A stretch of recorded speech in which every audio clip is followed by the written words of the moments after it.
Hey, guess what? We got a big guest on the show today. Yeah, true story. Coming up this morning. Mornings in the Lab with Keith and Friends are starting right now.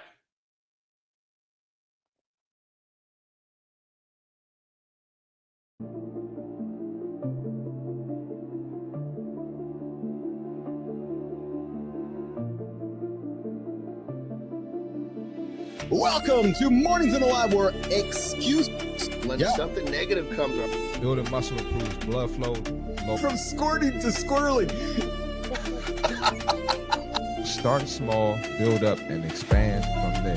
To be entertained by fun over here. How have I slept? Is my sleep been good? That's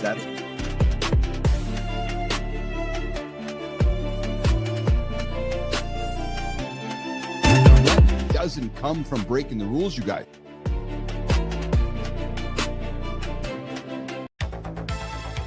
What's shaking, nation? It's time to get up and not hit that snooze button. You don't want to be 9 minutes behind the guy who did. $50 million later, still not famous enough. Guess I'll keep motherfucking with y'all. True story. Jobs and carbs, never touched either. Discipline, protein, and excuses crushed daily. Who's mumbling again? If you want me, call on a real phone. Butter-flavored kale muffins ready. Keith, haircut yet? Rise and shine, family. It's too early for your positivity, puppet. Never too early for protein. Wake up. There you have it, the world's most dysfunctional AI family. We are the morning.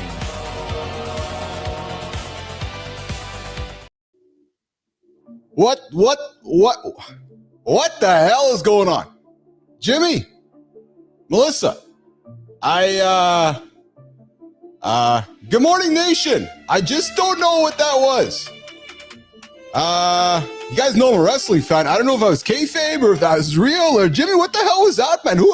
Listen, I've seen these folks in my feeds here, the AI guys. That look like my mom. That guy looked like me over. Good morning, Spartacus. Good morning, ladies. Good morning, everybody in the community this morning. I'm a little bit taken aback by what just happened here on the show. That wasn't our opener. Little bit confused about that opener. All right. Anyways, okay.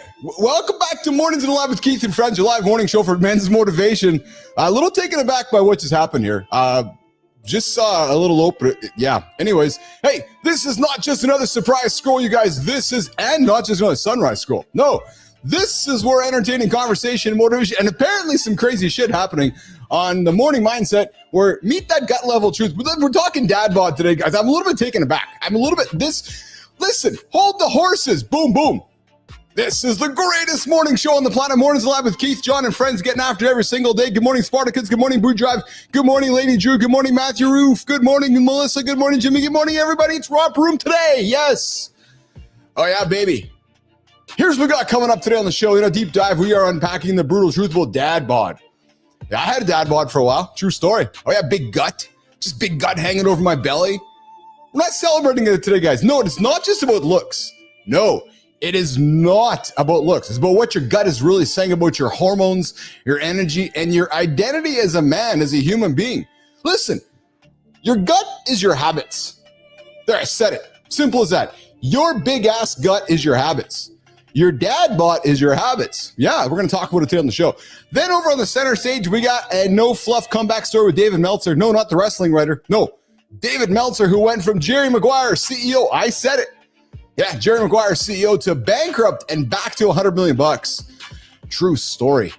That's real talk about failure, success, and identity here on the show. Good morning, good time. Yes, good time. My day was exceptional yesterday because I saw you in the lab yesterday.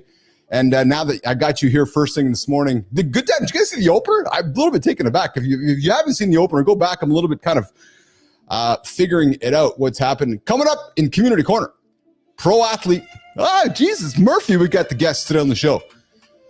I know you guys all come here to see me and Johnny, but hey, we bring the, and I know Jimmy and Melissa too. We got pro athlete Garry Callis Jr. joining us to talk about why haters are actually a sign you're doing something right. You know how Johnny says it. If they're talking smack, you are on the right track, baby. And then in the morning focus, we got a truth bomb for every man stuck overthinking the next move. Talk first, win fast. The secret power of live conversations. If you're still waiting for the perfect moment, you're already behind. I'm telling you. And in the Reloaded segment, we're here taking some spicy detour into love and biology. How sexual desire, I said it, is secretly influencing your long-term relationship. It's as simple as this. If she's hot, you're probably going to want to go hang out with her. If he's hot, you're probably going to want to go spend some time. Good morning, Miriam Gerard. Miriam from Africa this morning. Johnny, we got Miriam joining me this morning. Miriam, what is shaking? Good to see your name in the feeds. Oh, my God, that is awesome. We're talking gut health. It does. Gut health means a healthy life. Miriam, Johnny says it all the time. My co-host Johnny here on Mornings Live with Keith and John. Your gut is a representation of your habits. So if you're walking around with a big-ass gut, you're probably walking around with some pretty big-ass bad habits. That's a true story. Hey, before all that, don't hit the snooze button or you're going to be 9 minutes behind the guy who doesn't. And I invite you to like, to subscribe, and to comment, to lock in the spot on the accountability train right here on Mornings in the Lab. And guys, you saw it at the beginning there. This is an R-rated experience. So apparently with that opener there, put the headphones on. Yeah, true story. Just put the headphones on or tell the kids that there might be some bad language coming up on the show. So hey, listen, strap in. We're going 30 minutes full in the 30-minute morning loop, the brand new 30-minute morning loop coming up today on Mornings in the Lab with Keith and John and friends and Jimmy. Let's get after it, man. The gut check is real, and so is your chance to rise. Let's get it, brother. Oh, Keith, I've been waiting for this damn show to get started. I hear you have someone famous on the show. Finally. What the hell is that? I don't know. What was that, brother? Johnny, it looks like my mom. I'm telling you, man, I've been teaching the team here these AI tools. And I don't know if you saw the opener today, but it looks like there's this, I don't know. I honestly don't know. I'm a little bit, I got a word for you today, flummoxed. Hold on, sorry, my mic was over there. What did you say? Flummoxed. I don't even know what the hell that is. What the hell is flummoxed? I don't know, man, but I think it's a word for me today. I'm a little bit taken aback by all these folks popping in here. These AI humans. I got my mom and her I love no name. My mom used to work in the grocery business, so I guess she strapped on the old yellow no name hat here today to have some fun with us. I don't know, man. It just got a crazy shoot. But that's fun. That's some fun stuff. So how are you, brother? How are you today? I'm excited about today. How was your lift yesterday? I was. Oh, man. Yeah. It was a doozy. So killer lift. Yes. Then Terry and I go and when we play pickleball. I know you did. Dude, my legs were cramping like a mother. It was like, but it's cramp. It's just a cramp. You know what I mean? It hurts, but she loves it. I can see how much fun she's having. So I'm just gutting it out, dude. I love it. I love it. Funny enough, dude, check this out. About 5 minutes in, the cramps literally went away. Oh, yeah. It was like fucking great. Yeah, the muscles get tired enough and they just stop trying to hold on. Yeah. I kept playing pickleball. Then we went to the gym. We had a great day yesterday, man. And then I asked her when, what does she want to do? Because we was talking about the late morning, and she didn't really answer. She just kind of looked. She just looked at me and kind of put her head like this. I was like, okay, I know exactly what she wants. It was a great day front to back, brother. I can't tell you. Johnny's living longer today. I love it. Johnny's living longer today. Hey, Johnny, imagine being the guy behind Tom Cruise's Show Me the Money moment, making over $100 million and losing it all. Coming up on the show here today, David Meltzer going to hang out with us. And they'll probably tell us that was the best thing that ever happened to him. Yeah. You know what? You're going to love this dude, man. I did a little bit of research.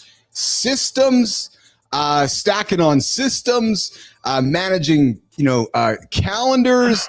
And this guy's all about saying that instead of doing a 30-minute meeting, I'm going to do a 20-minute meeting. Instead of doing 19-minute meetings, instead of doing 20-minute meetings in real life, I'm going to do virtual meetings. The guy has some really cool time management things that we're going to get in here today on the show. I love that. I love the time management stuff. Is like it just intrigues the shit out of me because as we get older and we get more successful, realize the one commodity that we cannot replace is time. Yes. Yeah, that's exactly right. So we got David Meltzer coming up on the show here today.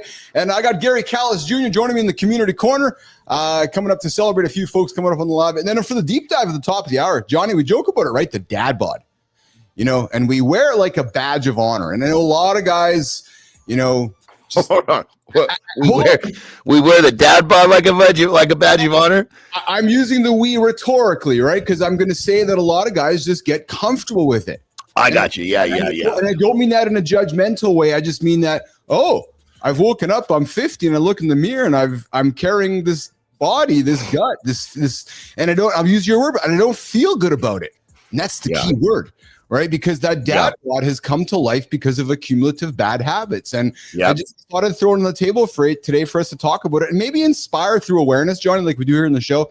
Maybe somebody in the show to say, you know what? Something John said or Keith said, maybe I should do something about this. So we're going to talk about the dad. It's not a badge of honor, man. I mean, when it comes down to it, you got to take accountability for everything in your life. Yes. You know, it's literally, I mean, everything. And when you do that, your life will change. Yes. But if you lay up and you're like, oh, this is just the way it is, well, of course it's going to be that way. Well, and you know, you can tell yourself if you're okay with it, but down deep, you're not. Yes. Well, and Jonah, and I want to lean into it that this is not about aesthetics. Yes, aesthetics are going to be the result of it.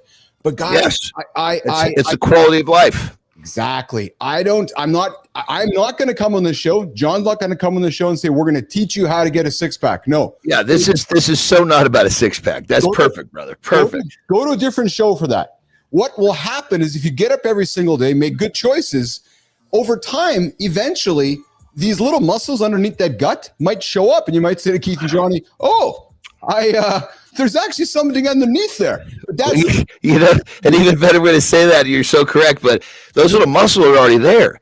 That layer of fat will just start reducing, and all of a sudden, whoa, what's coming out? Yes. You'll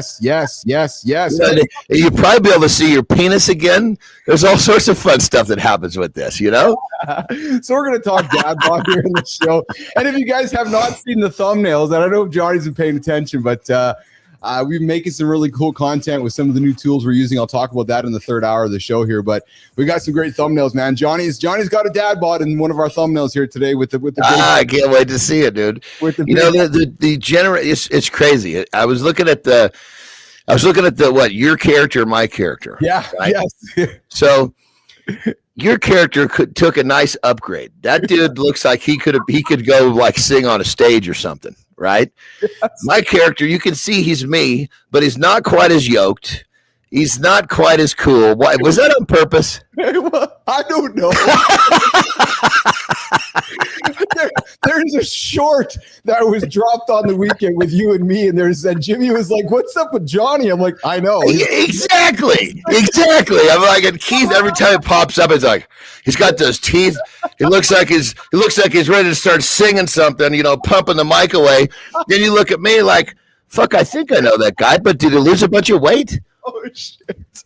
Oh my God! Hey, and then here's a question for you. We've joked about this over the shows here, but the surprising link between sexual desire and long-term love.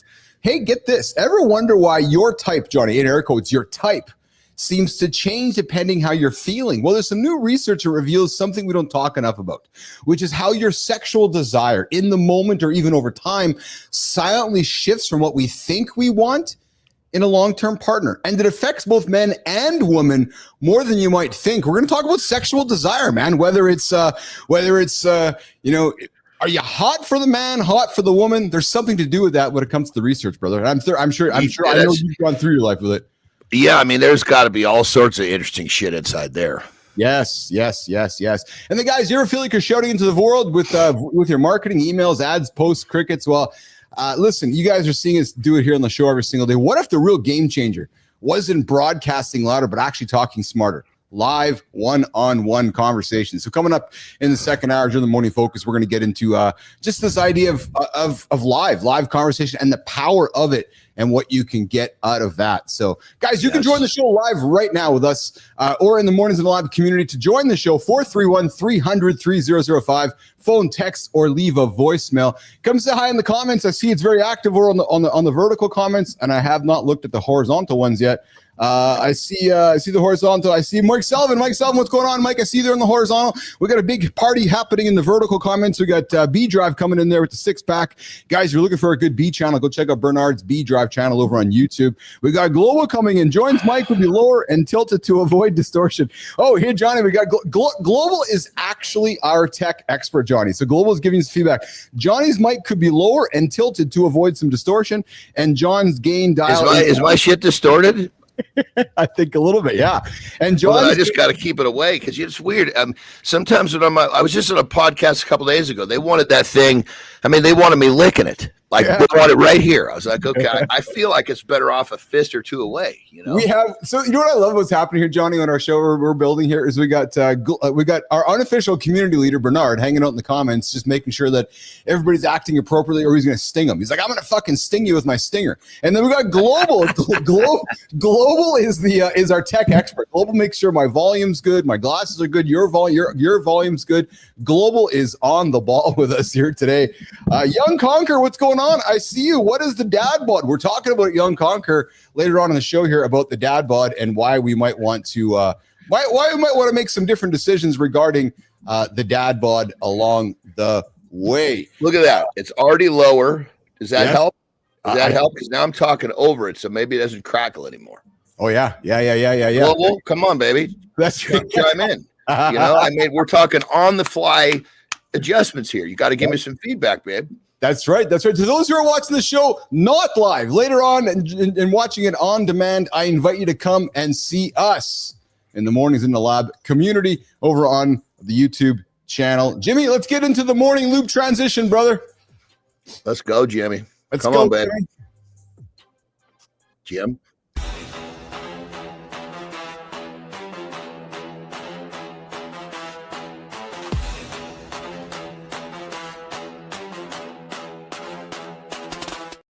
Johnny, so we're trying some new stuff here as we go throughout the week. I promise everybody we're going to get it. Oh, Global's got some feedback for you, brother. The direction of mic is horizontal, tilt back 1 inch. Hello. Global. Come on, babe. This is me we're talking about here. I don't do anything 1 inch. Jesus Christ. We learned from Johnny last week is 1 + 1. Dude, I got to say something to you, man. That is fucking brilliant. What? Oh, the 11, 1 + 1. No, I've been thinking about this so much about you because I'm thinking, and there's going to be a nugget I'm dropping with this. There's men who don't reveal that they've struggled with reading or dyslexia or struggle with learning, right? And it struck me that as you were growing up, the light went on, which you're like, okay, the guy wants me to do 8 or 9 or something, and you're like, well, no, fuck, I want to be better than that. So instead of figuring out, struggling through the reading or the learning side of it, you're like, no, I want 1 + 1. I was like, fuck, that's brilliant, man. That is brilliant because if you take that attitude, 1 + 1 always 11, you're always going to win. Always. And the funny thing was, I think about this, right? When I developed that, you're going to love this. This just dawned on me right now. When I was doing this shit, when I was developing, I was young. I remember I was always picturing how I'm going to feel if I leave and I did a little more, or how I was going to feel if I leave and I didn't finish. So I was using my feelings as a projection of my target, of my work, effort, and load from the very beginning. So good. That's really stuck with me. As a matter of fact, it stuck with me this morning. True story. I usually do a cardio workout before our show and then do the lift after the show. So I had a big ride this morning. It was it was very intense. A lot of time under tension, and so I'll weave business into this journey. I got some cash calls coming up in a couple weeks to keep the business afloat. Just it is what it is, right? But that puts stress on you, right? So I'm in this ride, and it's a long ride. It was a 90-minute this morning, and it was fucking hard. But those 90 minutes, I was thinking about you, that 1 + 1. But that time under tension is what allows me to get to the time under tension of building a business. So anybody who says that business and athletics are not connected is so wrong, man. Because friction, baby, we need the friction. You need no friction growth, babe. Yeah, it doesn't matter what we're talking about. Yeah, I mean, I think I told you, Tara and I just went through a little friction. Yeah, we came out the ass end of that way better than before we went into the friction.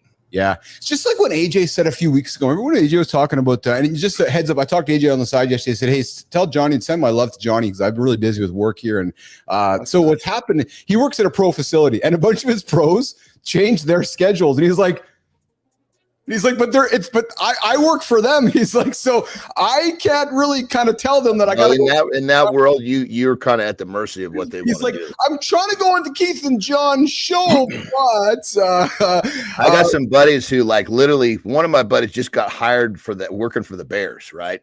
He's been a strength coach his whole life, and he's been in and out of pro and college. And he's like, he's all, damn it, I don't know if I'm ready to go back to that. My schedule is their schedule. And at college, you lay down, this is when I'm available, and they come to you. Yes. Pros, it doesn't matter, dude. Yeah. No, it's so true. It's so true. Hey, Matthew, I see you in the comments there, Matthew. You know Mario, the one who gave you a crew behind the closet?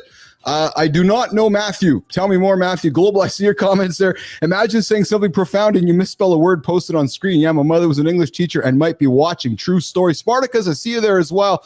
I see you there. Jimmy, yes, I'm getting to the first one here, brother. I'm getting to our first morning loop topic. Keith and Johnny are going to start dropping you guys some nuggets along the way on the show. Young Conqueror, what should I do if my parents are telling me to study, but I want to focus on my passion? Johnny, what do you got for Young Conqueror on that one? Well, how old is Young Conqueror first? Good question, Young Conqueror. Tell us how old you are, and we'll give you that answer. Because if you're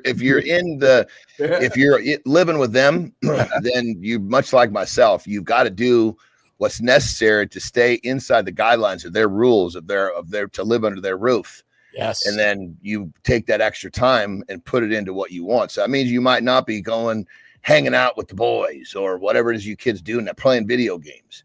You're going to have to do what you got to do to keep them happy, then invest your free time in your passion. Well, pretty soon, if you do well enough, they might see, oh, shit, maybe we should cut them a little slack, or you're just going to have to do that until you get on your own to keep chasing it. But bottom line, if you want to follow it, you can follow it. Yeah, excellent. So well said, Johnny. Well said, Johnny. Hey, listen, yesterday or the last couple of days, Bill Gates. You know that guy, Bill Gates?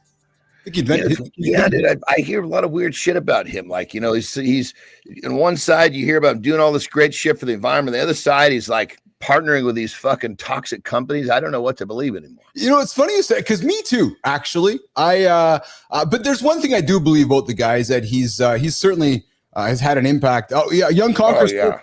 Young Conqueror's 14 and living with them. Young Conqueror, are you a young man hanging out with us? Because if you are, A, I appreciate you hanging out with us, and B, I would absolutely encourage you to listen to your parents. And Johnny, a Young Conqueror. I already laid out the plan, Young Conqueror. Yeah. You got to make sure you take care of them.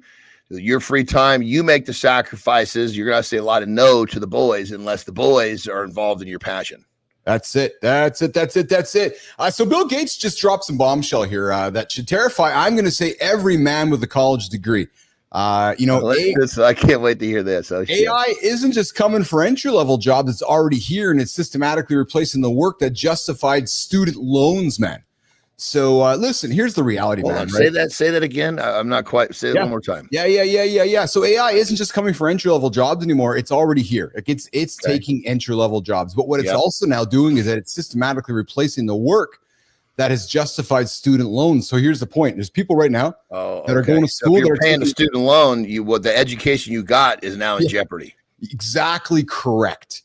Right. So while you're building your career, artificial intelligence was building your replacement. So you're going to school, going in debt at the same time, Johnny, to wake up and come out of school with a bunch of debt, no job, and AI, disrupting the world. So it certainly is an interesting place. And dude, I got just on this whole thing with college. Please. Like when we were kids, college was different. Now college is a fucking business, dude. My girls, I told them, I said, look, you focus, you do your thing. I'm going to take care of education, and I made sure there was some of the balance left at the end of school. So if they were going to go fuck off, you got to pay for this. Yes. You go to work, you do your thing. I'm taking care of it. Right. So as I set up paying off it's not much we have left for each one of them. It's set up like a goddamn credit card. They're not trying to help you pay this off. It's unbelievable. They have every intent. You can see by the way they have it set up with how you pay it off, every intent that you pay the minimum like a fucking credit card. It's so true, man. I've had some folks, just because of my world of social media, and now we're building this business in the AI world, folks coming to me saying, Keith, what should my kids be doing in school? Should my kids be going to college? And here's my POV on this. I think college is a wonderful thing for social experiences, for community, for networking. Personal development. 100% structure, commitment, all those. Geez, you're 19, you're 20 years old. Go to college. Enjoy all of that. However, what we were taught yesterday, which was all these learnings. Well, look, knowledge is a commodity. Experience isn't. Right. So, your ability. Go learn how to communicate. Go learn philosophy. The programming of the future, talking to smart entities, is through language, regular language. I had a chat with a couple days ago, Johnny, who was like all caught up in prompts and context. And I'm like, dude, just talk to your AI like you're talking to your lawyer. He goes, what do you mean? I go, cut the fluff. Just use real words, real words, real sentences, and be clear on what you want out of it. Right. Yeah. So don't overthink it. Don't overcomplicate it, because it already knows more than you. If I had to go back and do it again with my kids, what I would do is I would work harder on them early in life to figure out what they really wanted to do, because I just let them figure it out, right? Because it's their choice. But I would have been, not that I would have persuaded them, but I would have been probably paying closer attention, so that maybe when high school is over, we had a few options of what they wanted to do with their life. Then what I would have done at that point is I would have had them go learn about those things until they figured it out. But I wouldn't have had them take 4 or 5 years diving into college with a whole bunch of knowledge they wouldn't use. So they would have had a little bit of a college experience. Then we would have started a business for them around that thing. That's what I would have done. There you go. David Meltzer, I see you there in the green room, brother. I see you there in the green room on the horizontal and the vertical. You are muted on the vertical, David, so I'll get you to unmute yourself on the vertical. We're going to bring David Meltzer up in a quick minute. Guys, imagine, everybody ears up on this one, coming up, our first big guest on the show, other than Keith, Johnny, and Marty. We got the guy behind Tom Cruise's Show Me the Money moment, making over $100 million and losing it all because you forgot to protect your mom's house. Today we got David Meltzer, the real Jerry Maguire CEO, who went from sports agency legend to broke. And then he clawed back using, Johnny, a 4 a.m. routine so disciplined it would make Navy SEALs jealous. The man studies his calendar like it's his playbook to life. And honestly, after hearing his comeback, we're going to want to dig into this, guys. And hey, listen, nation, I see you guys all in the comments this morning. I'm loving all of the engagement. Jimmy, we're going to bring David up here in a quick second. We're going to bring. Am I supposed to piss at this transition? If you want to sneak out right now, Johnny, you do that, and then we'll come back here. We'll bring in Meltzer, and we'll have a good conversation. So, Johnny, if you want to, I want to make sure I'm tight when he's here, baby. All right, so you sneak out, Jimmy. Let's get Johnny out of here, and then we're going to get this thing rock and rolling, man. Jimmy, I'm going to do a quick little acknowledgement to the comments, and then we're going to do the center stage setup and bring in David Meltzer, Christopher Martin, and John Anderson back up to the lab here. And I see all you guys there in the comments. You guys are awesome. You guys are active here today. I will get to you guys as we get through the show. Young Conqueror, I see you there as well. I see your comments there, Young Conqueror and B-Drive. Hey, B-Drive, take over in the comments for me, brother, while I keep the show on the roll. Jimmy, let's run the center stage opener, and let's go with David Meltzer this morning on Mornings in the Lab with Keith, Johnny, and all our friends. What if the secret to rebuilding after losing everything isn't about hustling harder, but embracing gratitude, empathy, accountability, and powerful communication? Most men crumble when life hits hard, whether it's financial disaster, business collapse, or personal setbacks. David Meltzer rose from poverty to millionaire status within 9 months of law school, became a multimillionaire by 32, lost over $100 million, and rebuilt his life using Napoleon Hill's timeless principles. True transformation begins when you stop reacting and start structuring your daily habits. Small, intentional morning practices compound into massive life changes. Your comeback starts tomorrow at 4 a.m. Are you ready to engineer your resurrection? Good morning, Marty. What's up, Keith? How you doing, man? Good morning, brother. We got a big guest on the show here today. We got David Meltzer, the real Jerry Maguire CEO, went from sports agency legend to broke, and then he called it back using a 4 a.m. routine. Marty, the guy studies his calendar like it's his playbook to life. Let's bring him up. David, Johnny, Marty on Mornings in the Lab. What's going on, Mr. Meltzer?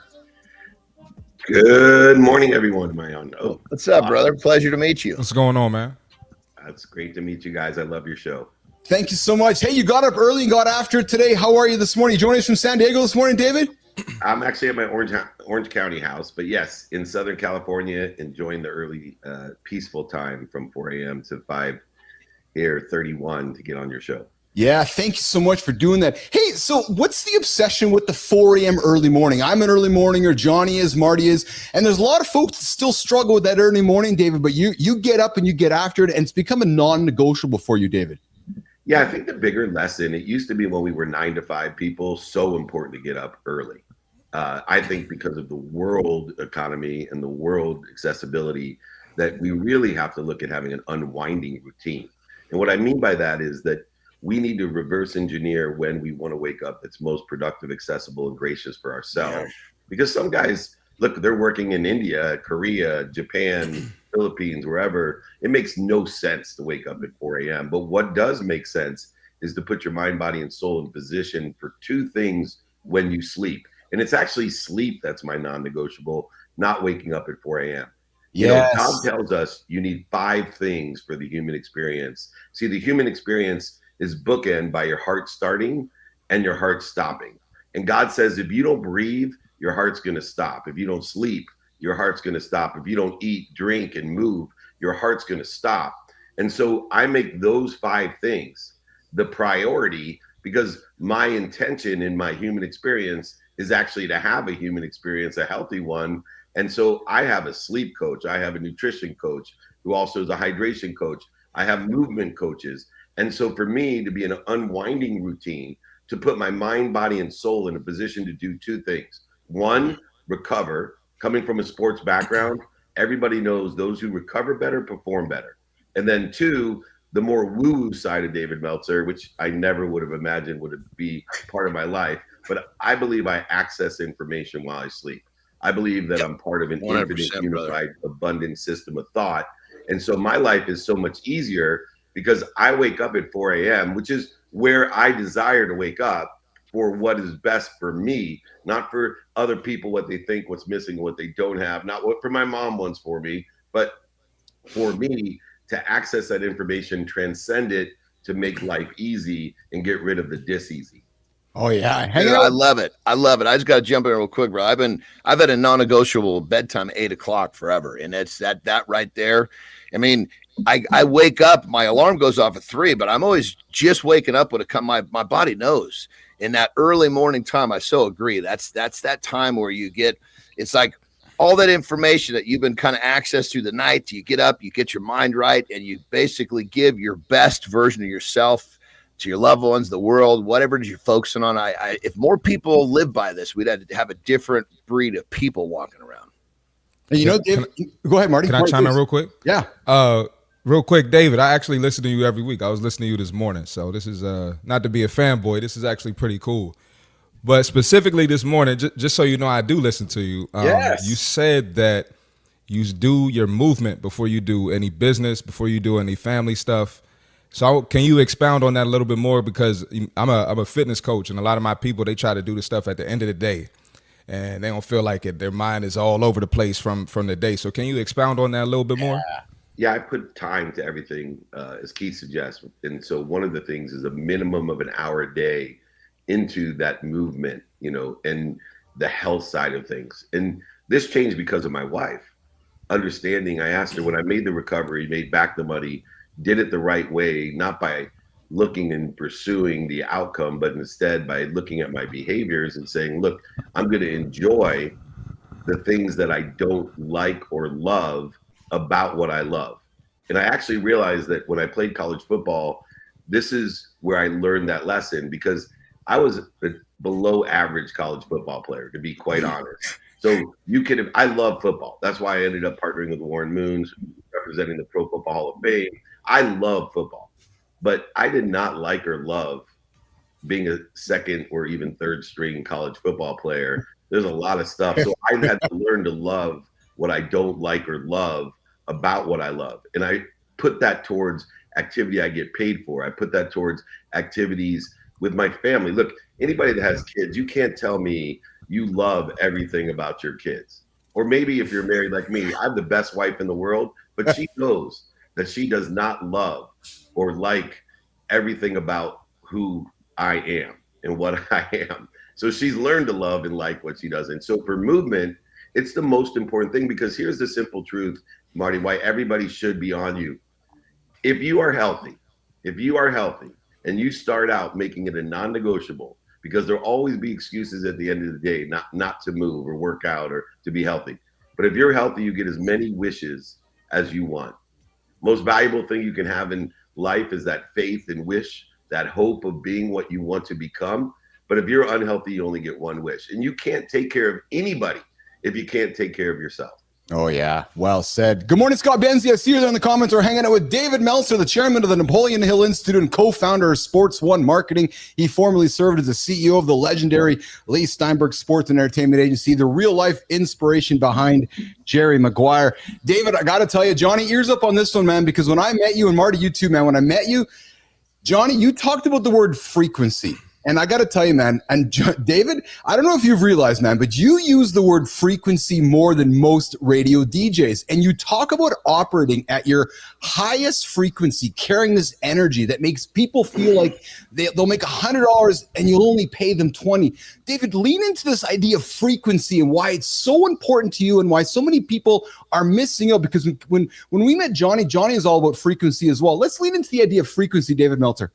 Yeah, so frequency has three components to it. One is the strength of the signal. Two is the spectrum, the breadth of the signal. And three is the clarity of the signal. We have to remember that a frequency is a vibration.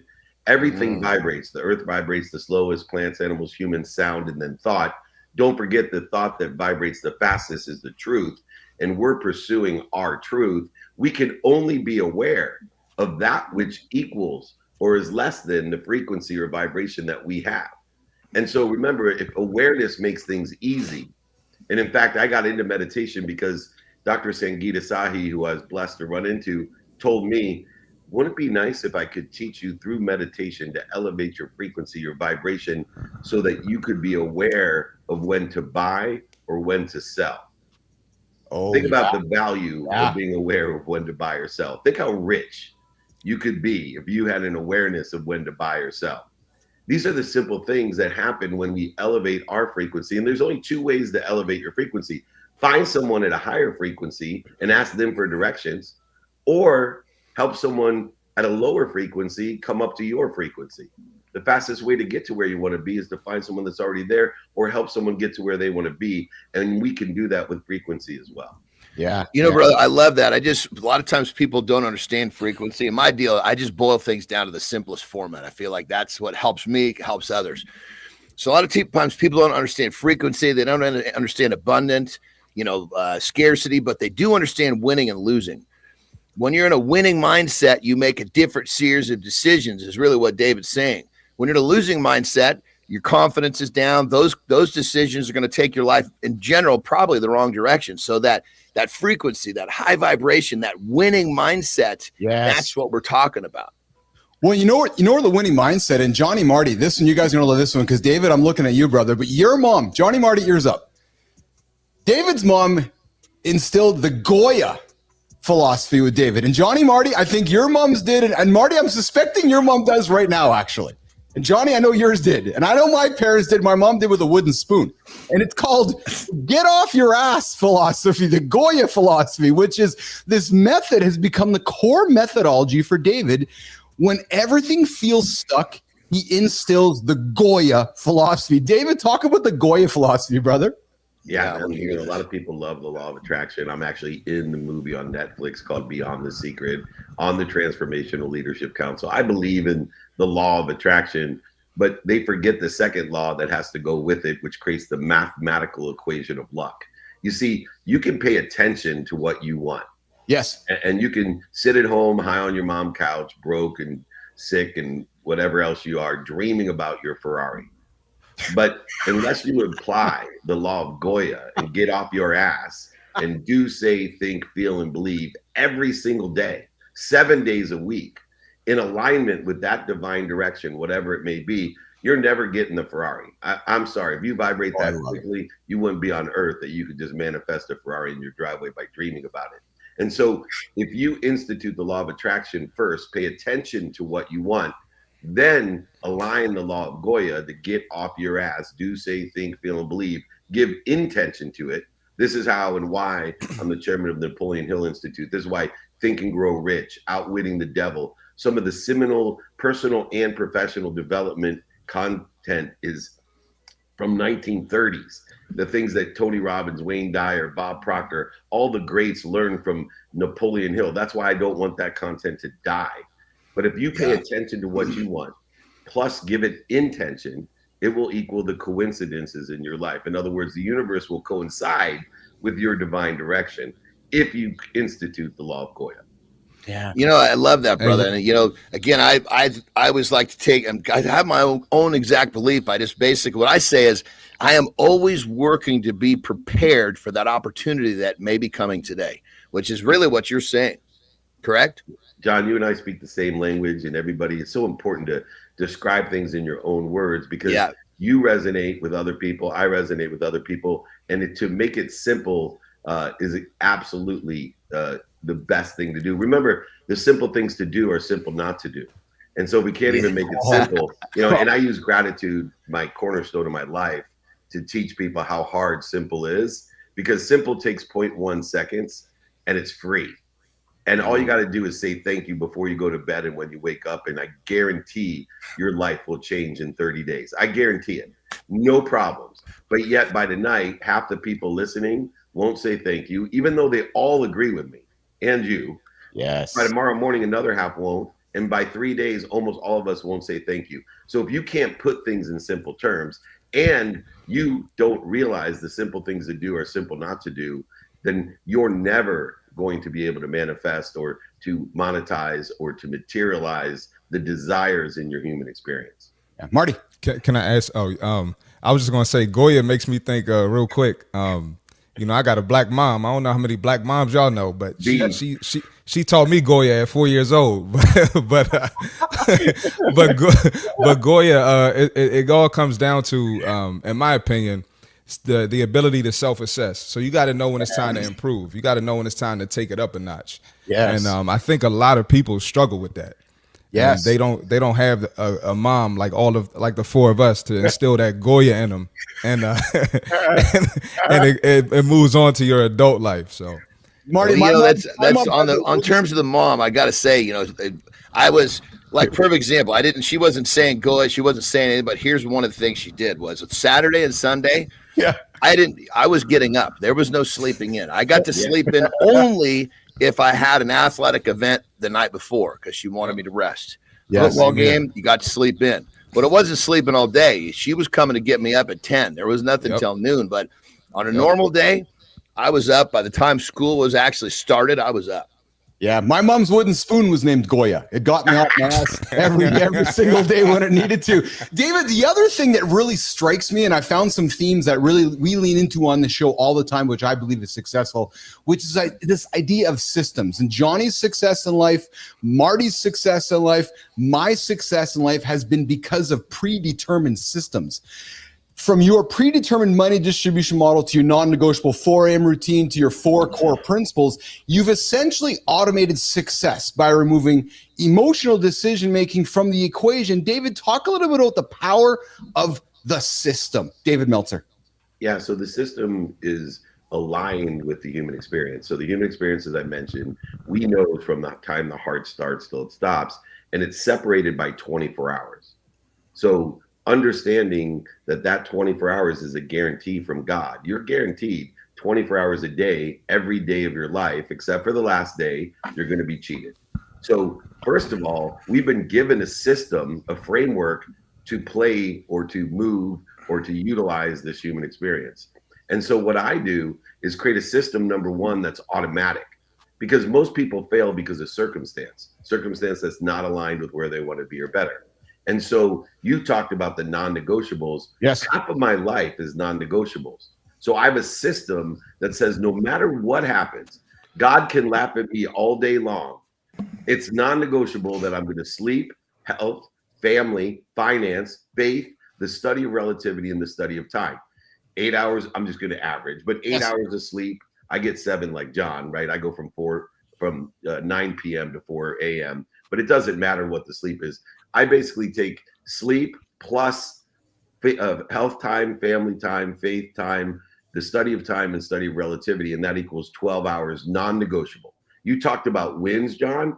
I stack W's. I'm a realist. Yes. Are there days where I miss my minimum amount of time? Absolutely, but never twice in a row. Yeah. One time is an exemption, twice is starting a formation of a behavioral habit. My systems that are created by the unconscious and subconscious competencies that I have, those are automatic.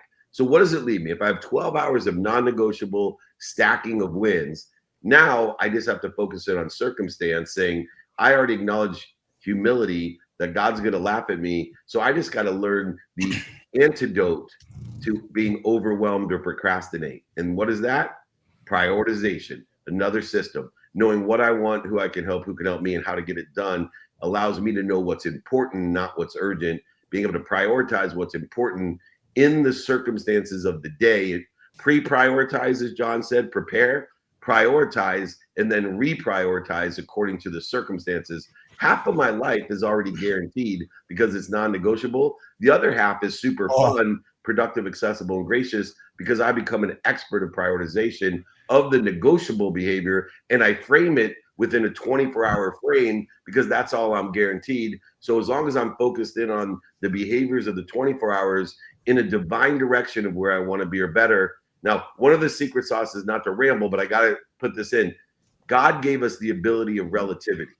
God gave us the ability of relativity, which means he gave us the ability to give meaning to everything that we have seen and will see. So we have to align the meaning of our past, like my bankruptcy, losing my mom's house. I lost over $100 million. Or even people in my life, I give the mistakes, setbacks, failures, outcomes, meaning, align them with my future so it doesn't cast a shadow on my future. It propels me toward a better future.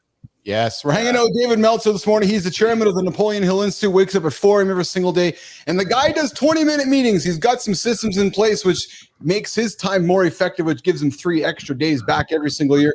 David, I'm working towards wrapping up my time with you today, my brother. Where can folks connect with you, find you, engage with you, work with David Meltzer this morning on Mornings in the Lab? Well, I'm blessed. I want to offer all of your audience my book. I will sign it, send it to them, pay for shipping, pay for the book. All they got to do is email me, David at dmeltzer.com, David at dmeltzer.com. And anything else you want, guides, books, exercises. I do free trainings every day. I go live every day. I do meetups, holding courts.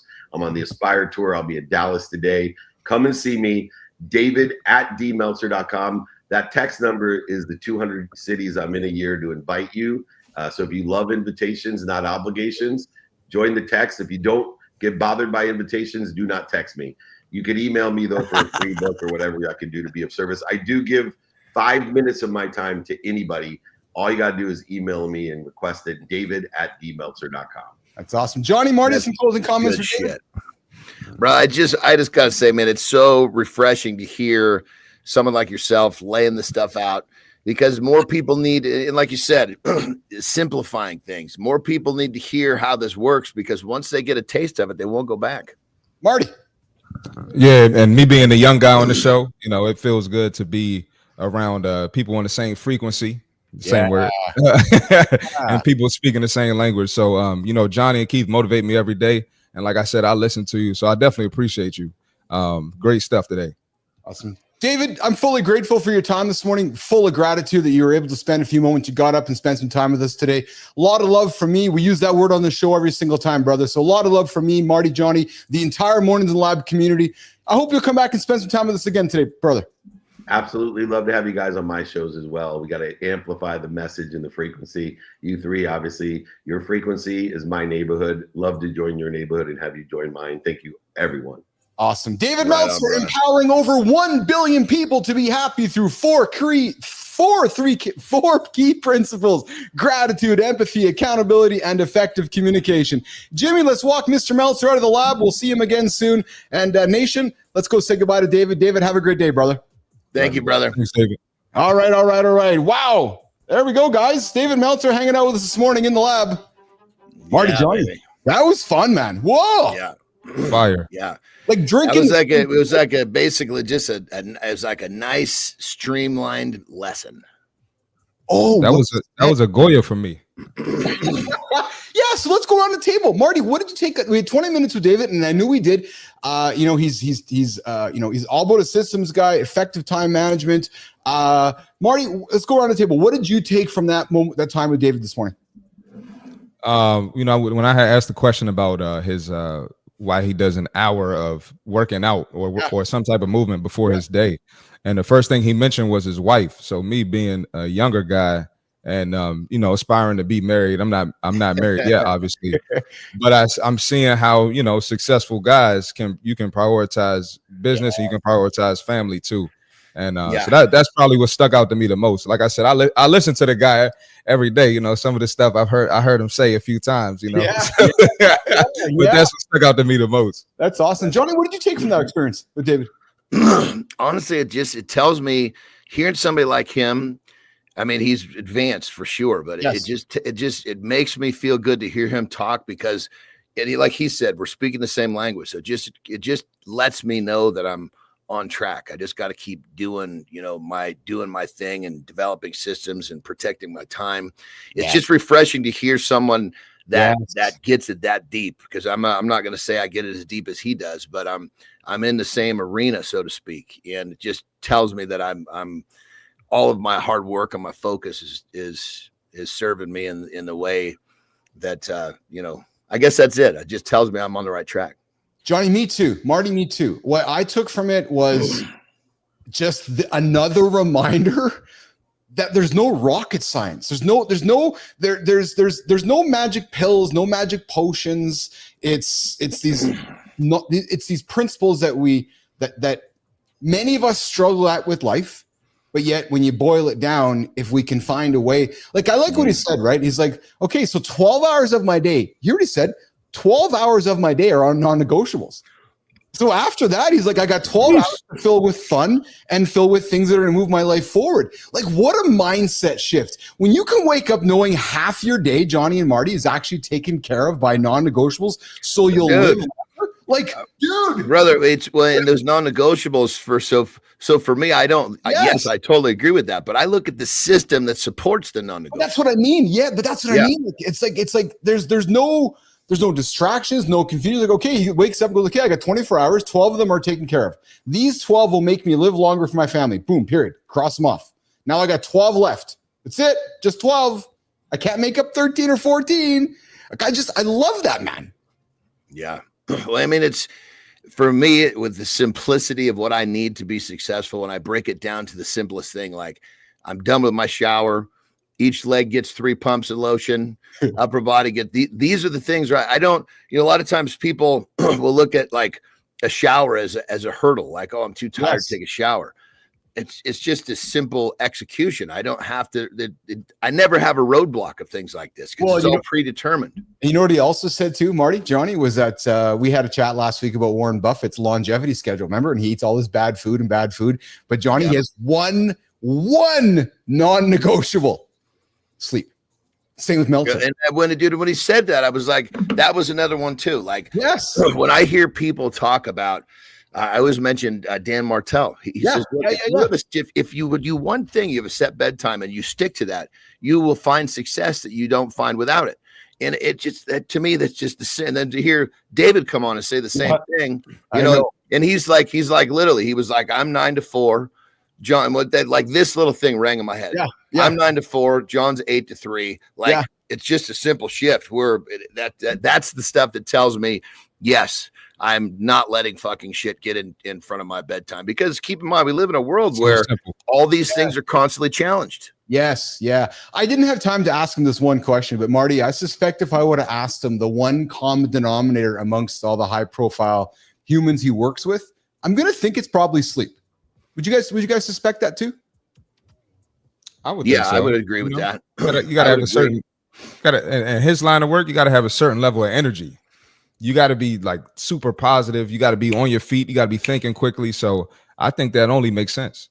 I think what I didn't get to say to him on a funny level. I was going to say, dude, Tom Cruise didn't do you justice. They should have had a better looking actor in there. I love it. See how Johnny does this little slight low blow. That's right. No, I'm playing Johnny. Right. Well, that wasn't a low blow to him. That was saying that Tom Cruise, they needed to get, like, fuck, they could have put somebody in there like Keith Willis. Who's Jesus Christ. Someone in there that just a little bit. I mean, Tom is a cool cat, no question about it, but he's not that.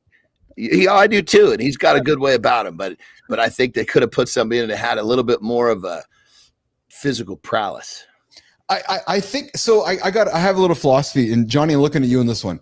I have a suspicion that humans, because we see these superhero type characters, like let's just lean into so Tom Cruise or The Rock or folks in the wrestling industry, and because we see them somewhat ubiquitous on media and social media, I'm gonna suspect there's this perception that they're always out partying and doing fun things and traveling and doing crazy shit, when reality is they're leaning into a lot of sleep.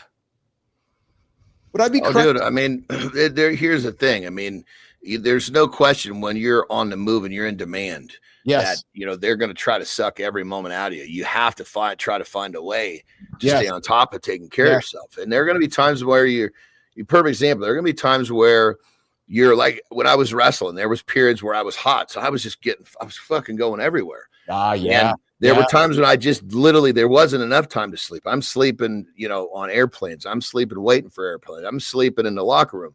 But the other areas had to be nails, like my nutrition never came off. Yes. Well, what he said too, Marty, has struck me was that he's willing to, I'm not going to say maneuver that non-negotiable. What he says, never 2 days in a row. So and I think Johnny's probably the same way, right? And I've even heard Andrew Huberman say the same thing, which is, sleep should be non-negotiable, but it might not be always 7 days in a row where it's great, but you can't go back-to-back days with bad sleep. Well, you know what you do? You adjust the system. Because the system has a fault. That's like when my team members on my companies. Yes. Here's the system. You follow the system. If you don't have success, it's not your fault. It's the system's fault. You don't follow the system, it's your fault. You don't follow the system too many times, I have to replace you. Yeah.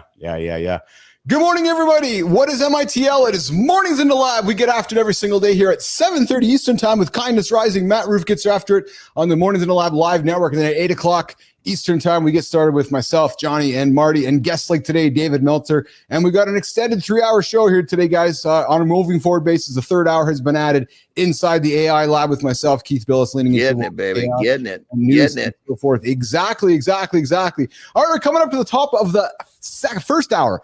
Here's what we're gonna do, Marty. I'm suspecting you're rock and rolling out of here, brother. What do you got going on today, brother? Yes, sir. Rocking and rolling. Just another day. I'm gonna get my workout in. Got a couple meetings. And we're going to keep this thing going, man. Bootstrapping, as Keith would say. Yes. Look out for mom over your shoulder with the Goya, the wooden spoon there, chasing you. Yeah. Even at 32, she's still Goya. I'm serious, man. There were a few spatulas and wooden spoons busted on little Keith's ass over the years. I can believe it. Oh, yes, they're absolutely. Hey, Mark, check this out. There's an evolution to this, right? Because you're going to get so good and you're going to go so hard at what you're doing. It's going to go the other way.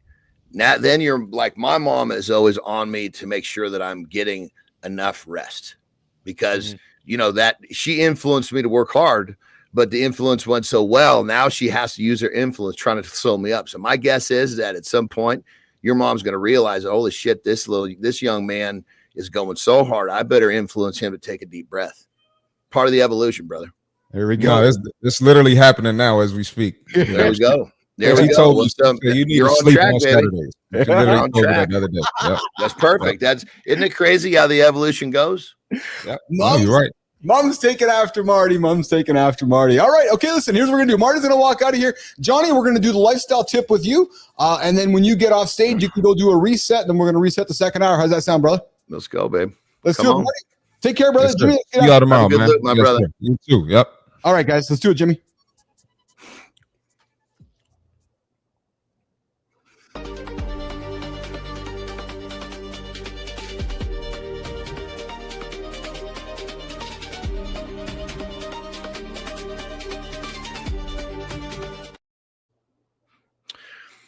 All right, let's do this. So many of you guys may know, most of you probably don't know that I've actually got a degree from college, major in theology, minor philosophy. People often ask me about my philosophy and what did I learn? And really what I explain to them is it's not about the studying of the different philosophers. It's about developing a philosophy of life. Now, my philosophy of life is simplicity, systems that support my simplicity so that I can move forward, so that I can have success, my own definition of success. You all have your own definition of success. So what I'm getting at is this: develop your own philosophy of life. Understand what it is you want to achieve, understand what it is you need to do to achieve that, and create some systems that will support your philosophy of life. Now, you have goals, and they're great. You need those goals, but you're only going to be as good as the systems that you have in place to pursue those goals. What are we talking about? Your philosophy of life. Rock and roll.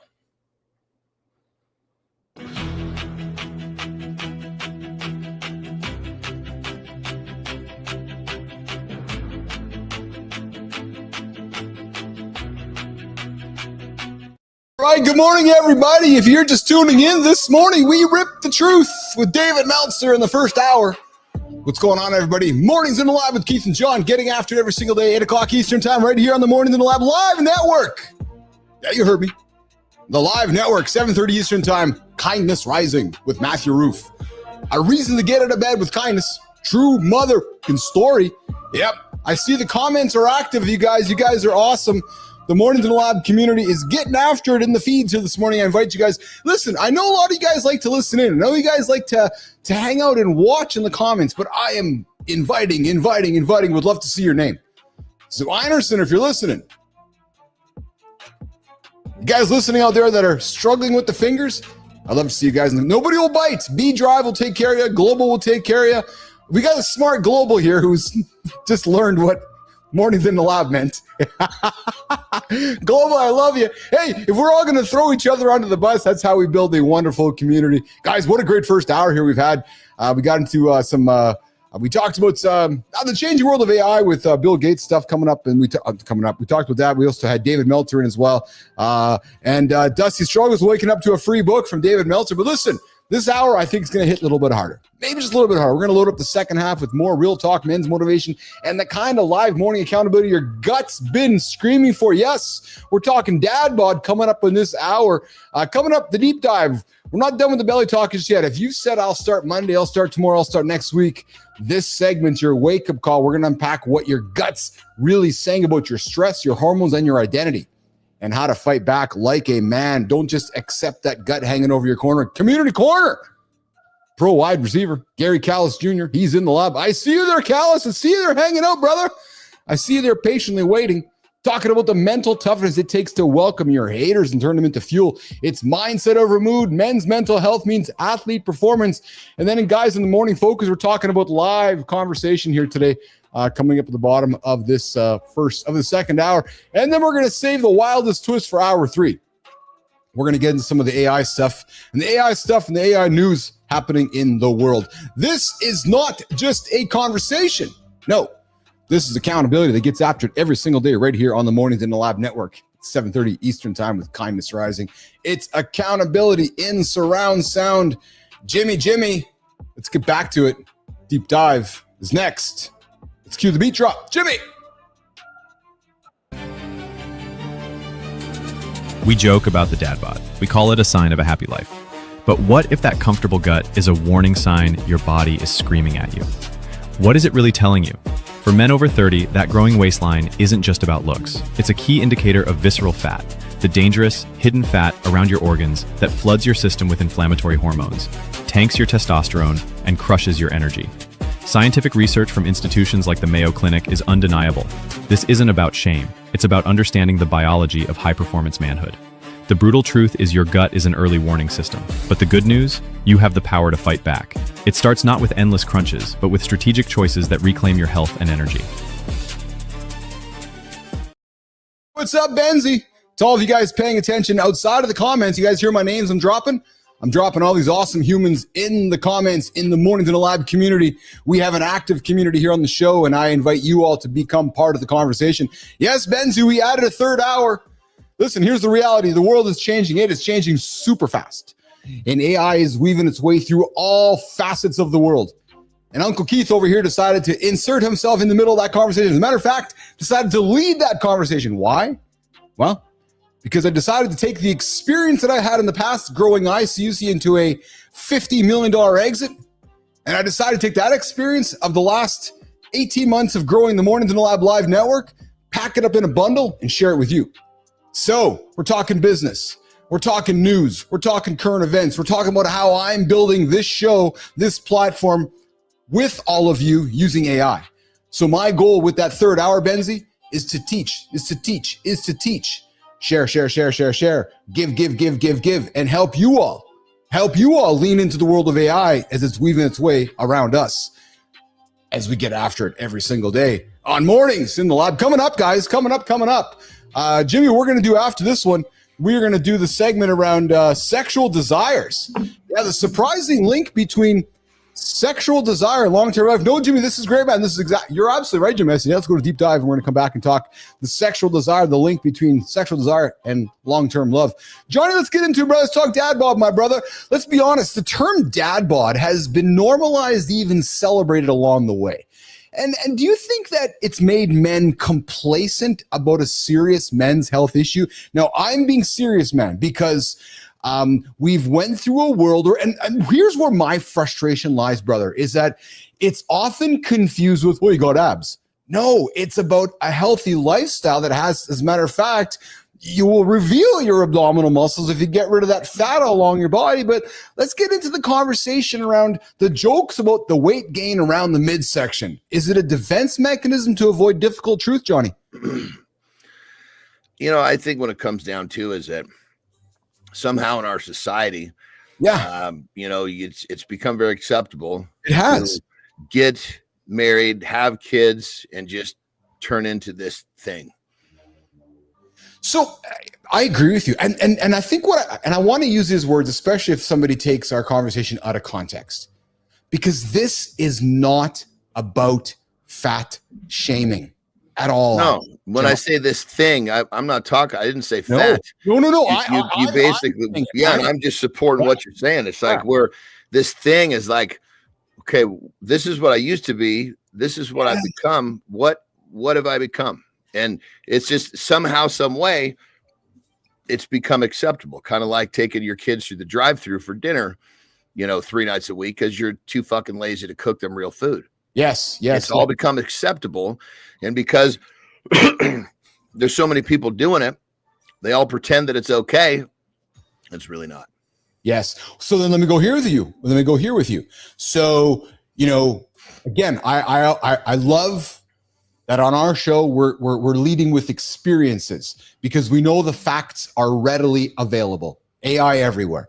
But Johnny, when you hear the term and your clients come to you and we see the term visceral fat, what comes to mind? Because to most guys, they just think it's a beer belly. But I know, and some men know that there's really an internal danger going on inside that they're just ignoring. Johnny, talk about the dangers of that visceral fat. It's basically fat inside your stomach cavity. Yes. Right? Yes. And it's basically it's taking up room in your stomach cavity. That's, it's basically, think of it almost like, I'll try to simplify it. It's almost like crowding your organs, Yes. And it's not healthy. Period. End of story. Yeah. They've gone as far literally as to identify, and it's actually, this peptide is prescribed.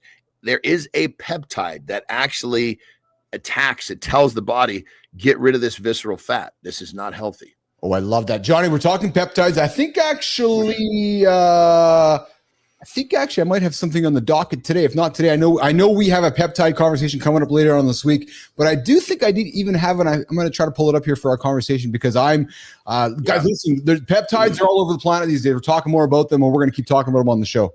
And this singular peptide I'm referencing is actually prescribed often by doctors because this visceral fat is so dangerous. Well, here's the thing. A visceral fat is a hormone factory. This isn't passive tissue. The Mayo Clinic confirms that visceral fat, Johnny, actively pumps out inflammatory substances and hormones, causing inflammation. So when guys joke about, I'm feeling bloated, no, you're fat. You're not inflamed, you're fat, right? It's a silent killer of your body. Inside. Yes. And people say, oh, I'm not, because their stomach is big and round. Well, I'm not really fat. You can feel there's not much here. Well, that's because all that fucking fat's on the inside. That's why your shit's so swole up. Yeah. And Johnny, it's a testosterone crusher, right? This visceral fat is metabolically active and produces an enzyme called aromatase. Yeah. So, yes, 100%. But I think we got to back up. Please. This shit was put in place by a lifestyle that killed your testosterone to begin with. Yes. So you've developed this shit that's pumping out a bunch of negative chemistry into your bloodstream, but that's the after effect. Yes. The primary effect was your lifestyle would shut down your natural testosterone to begin with, or lowered it a ton. And that's basically that lifestyle. A, lowers the testosterone. B, develops the visceral fat. Now C, now the compounding effect is this visceral fat is sending out a bunch of nasty shit that's even worse than having your testosterone low. Well said. And guys, you can't crunch it away. Todd Rod, what's your question? I see your question. I see you got a question. That's very good, brother. Say that again. You can't crunch it away. What he's saying is you sit-ups are not going to fix this. Yes, I want to talk about that in a quick second. Todd Rod, what's your question, brother? B-Drive, thanks, brother, for being my eyes. And Garry Callis Jr. is in the comments. Jimmy, if Garry Callis is ready, why don't we bring Callis into the conversation, man? I think we can have some fun with Callis. If he's sitting back there and ready, we'll introduce him to Johnny as well. And we'll bring Garry Callis into the conversation here. But we're talking about you can't crush it away. And this is the huge misconception. And guys, there's tons of media, social media experts saying, hey, you can do 1,000 crunches and get rid of it. No. Johnny, where is it changing, brother? Yeah, it's there. There's no such thing as a stomach exercise that's going to reduce this. What's going to reduce this? And at that point, once you've got it, it's not just your diet. Yes, that's a huge piece of it. It's your sleep. It's your movement. When I say movement, I'm not talking about going to the gym. I'm talking about blood flow. I mean, I have clients that literally, I start them off with, okay, you're going to eat. You're on an eating schedule, a drinking schedule. Now we're going to stack one more habit. You're going to go for a 5-minute walk every time you eat. I just need just blood flow throughout the day. Fucking changes the game. Yeah, exactly. And it's just funny because Johnny was in my head here, the actionable items. And Todd, I love that you took the energy to write that awesome question. That's just the best question you can throw out there, especially when you go. So let's Todd. I know you're smarter than that, and I know you got a better question. B-Drive, we know Todd's got a better question than that, so we'll wait for Todd's better question. But Johnny talks about the actionable ways to do it. Win the morning, get up, start your day with some protein, start your day with some movement, and get some non-negotiable sleep. So here's the thing, Johnny. Everybody wants a quicker answer, though. Everybody wants a shortcut. 100%. And here's the thing. Yeah. So with this condition of visceral fat, there's a fucking host of other shit that will show up. Perfect example. Like, how many times have you heard someone talk about restless leg syndrome? And nobody really knows how to fucking get rid of it. Right?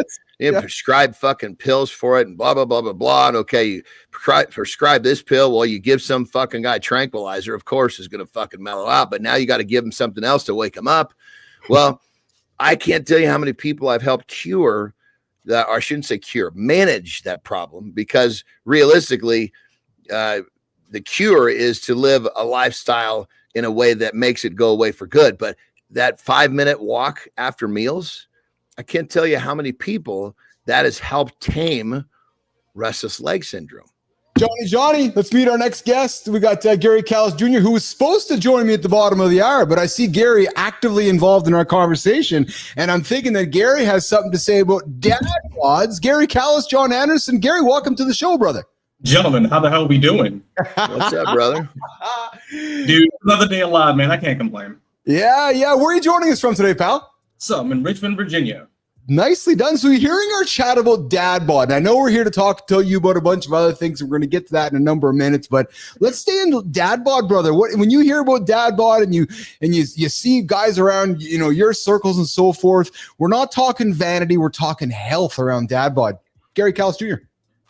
So when I think dad bod, back when I was a teen, so I just turned 30 a few days ago. Okay. And so with that in mind, I think back to where I was in middle school. I was 170 pounds. I was bloated. I was fat as shit.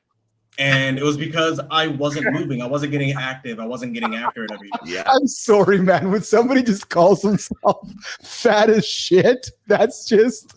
I mean, That's honesty, real, babe. dude. Like, That's honesty, babe. That's what Johnny. That's why I fell in love with Johnny, Gary, because Johnny's like, "Oh yeah, I was just a fat son of a bitch." And I'm like, "Oh, I like that." I was just a legitimate fat fuck. I didn't have any motivation. Like, all right. Yeah. And it is what it is, babe. And with that, like I've always had, passion for fitness, martial arts, all that good stuff. And so my growth spurt hit at exactly the same time I started working out like a madman. So Yeah. I dropped, 50 pounds going into high school, and I basically kept that off the entire time. But when I hear dad bod, I hear demotivation, not just discipline, motivation. Think about what your why is for physical fitness. Think about what your why is in terms of just living in general. Yeah. We all have a why. Yeah. And we all have a why. Yeah. I have a little board over there. I'm a huge fantasy D&D nerd, and so whenever I wake up, I think of you got to pay the toll. So when I wake up, 50 jumping jacks, plank for about a minute and a half. Do people still do jumping jacks? Garry Callis actually did fucking jumping jack. I love it. Just get moving. Moving. I don't give a shit what you do. Just move. Yes. Allow your body to feel something. As again, someone that's done, martial arts for a number of years, got into free running and parkour, back in my teens. I still do it now. We love to chastise people for doing quote unquote childlike movements like cartwheels and shit. Yeah. But think about the amount of people at our age that can't. Yes. Well, so Johnny, and so Gary, I'm going to use you as an example because Johnny, here's what happens, right? As a metaphor. So Gary just said you just turned 30. Right. And I suspect this is what happens. And Johnny, because you saw a picture of me, it's happened to me, right? You become 31, you're 32, you get into your rhythm of life. Then you wake up at 40, and Gary looks in the mirror. He's like, oh, fuck. What's happening? I got this fat belly again. And then you're 45 and you're feeling like you get this fat ass. And you're like, I was just 30 yesterday. And now you wake up and you've got that quote unquote dad bod. Again, not fat shaming, just you're going to yourself, wow, I'm not where I was supposed to be. And that's just how it happens, John Anderson, doesn't it? Good. I mean, it all goes back to, at 30, you're living your life a certain way. Yeah. Some events happen in your life, which changes your daily rhythm. That daily rhythm stays in place long enough to you develop into this thing, as I said before. Yes. And thing is just, it's body, mind, and soul. It's that creature that's kind of given up and justified his lack of effort. Yes. Well, on the other side of it too, it comes into a moment where you start feeling like a supporting character in your own narrative. Comes to life. You know what I'm saying? You become kind of like your own player too. Things happen in life where you feel like it's outside of your control and you're demotivated. You don't feel the need or want to do something anymore. But in terms of men from a mental health standpoint, don't be afraid to put yourself first. To be true to yourself, you need to have the capacity to discipline other people. And if that means that you're going to take a few minutes out of your day to move, and that might piss somebody off, well, I don't need you around me anyway. Fuck you. Yeah, well said. Well said. Hey, Johnny, I want to introduce you to Gary, man, because so Johnny, I know you're a golfer. We'll get this. Imagine I see the finger golf. The what does it say? Finger golfer. Yeah, I'm curious to know. Fling golf, dude. Check this out. Fling golf. Excuse me. My eyes are not serving me this morning. Finger golfer. Fuck. We just want to be in your life, Keith. What? I thought you loved AI, Keith. Are you afraid to tell everyone your secret, Keith? What the fuck was that? I don't know, man. I don't know, dude. What is it? That's that guy that looks like he could be climbing on stage. Where's my cool AI thing, dude? I don't know what the hell that was, Jimmy. I don't know what the hell's going on with the buttons there, but that was fucking weird, man. What's up, batshit crazy? I'm just a little bit. I gotta say something about Gary though, Johnny. Gary, can you go side profile, man? Let me see that. Look at that fucking flow, brother. Oh my God, I might be in love with that flow. I'm kind of disappointed that you have the headset on because I'm thinking it's a rock and roll flow, isn't it? Like it's just fucking massive, eh? Oh, dude, it's nice. It's taking me 12 years to grow this. Yeah, 12 years. That is so awesome. That's so. So awesome. let's go back to my lack of vision this morning. So Johnny, he's a professional fling golfer, currently ranked 22nd in the world on the World League Fling Golf Tour. What is it? Yeah. Right, so talk to us, brother. Talk to us. Allow me to set the stage, please. Right? So, picture if lacrosse and golf got real spicy and had a kid. So rather than when you say spicy, are you talking about like fling? Like we're talking. My mind goes to fling, like opposite sex and getting a little risque. I mean, look, if you out here bumping uglies with a golf club and well, dude, that's a lot better than fucking finger golfing. I was like, what the fuck is finger golfing? You know, soccer golf is indeed a thing. It absolutely soccer is. Soccer golf is a thing. I've heard. It's a thing, and it's really cool. But what fling golf is, you have one piece of equipment, known as a fling stick, bad boy right here.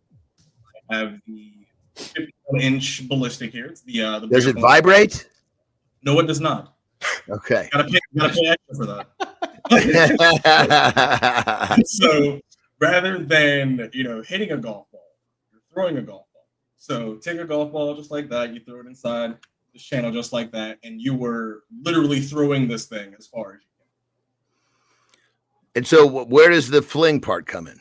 So the fling part comes in as you were flinging or throwing the ball from tee to hole. Oh, Jesus, man, I'm really off my rocker. I'm thinking fling like you got some cute chick that you're doing some crazy sport with.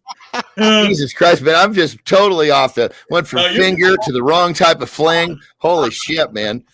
God damn it. Subliminal messaging, the motherfucker, isn't it? I'm thinking to myself, okay, you must get partnered up. It's like a dating app, or you're going to go say some fling golf. I'm like, shit, they're really moving with this stuff.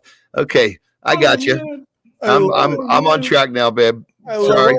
We got Garry Callis hanging out with Mornings in the Lab with Keith and John here this morning. Garry is joining us for the community corner, but we saw him in the green room. We were talking dad bod. I was like, Jimmy, bring up Callis Jr. into the lab to have a conversation. And hey, Garry, so why do you say that it's okay to have haters? And before you answer, you're going to love John. John's saying is if they're talking smack, you are on the right track. And I got to suspect, Callis Jr., you think the same way. Hey, man, if it bleeds, it leads. Yeah, that's basically it, man. Getting into the sport almost 2 years ago. I've been a golfer for a number of years. I still love the sport. Always play the sport. Fling golf gives me an entirely different platform to where I can showcase not only what I do, but I can highlight people that typically wouldn't be highlighted to begin with. So I get to bring people up with me in this, and I catch a lot of flack. We catch as a community a lot of flack from people on social media. Shit like, oh, if I see somebody playing this, I'm going to hit into them, that type of stuff. And the way I look at it is, if you don't have haters, you're not doing your job right. Yeah, you're not doing, if a hater it's because you're doing something extraordinary. Yes. Haters don't hate on the ordinary. Yes. Right. Yes.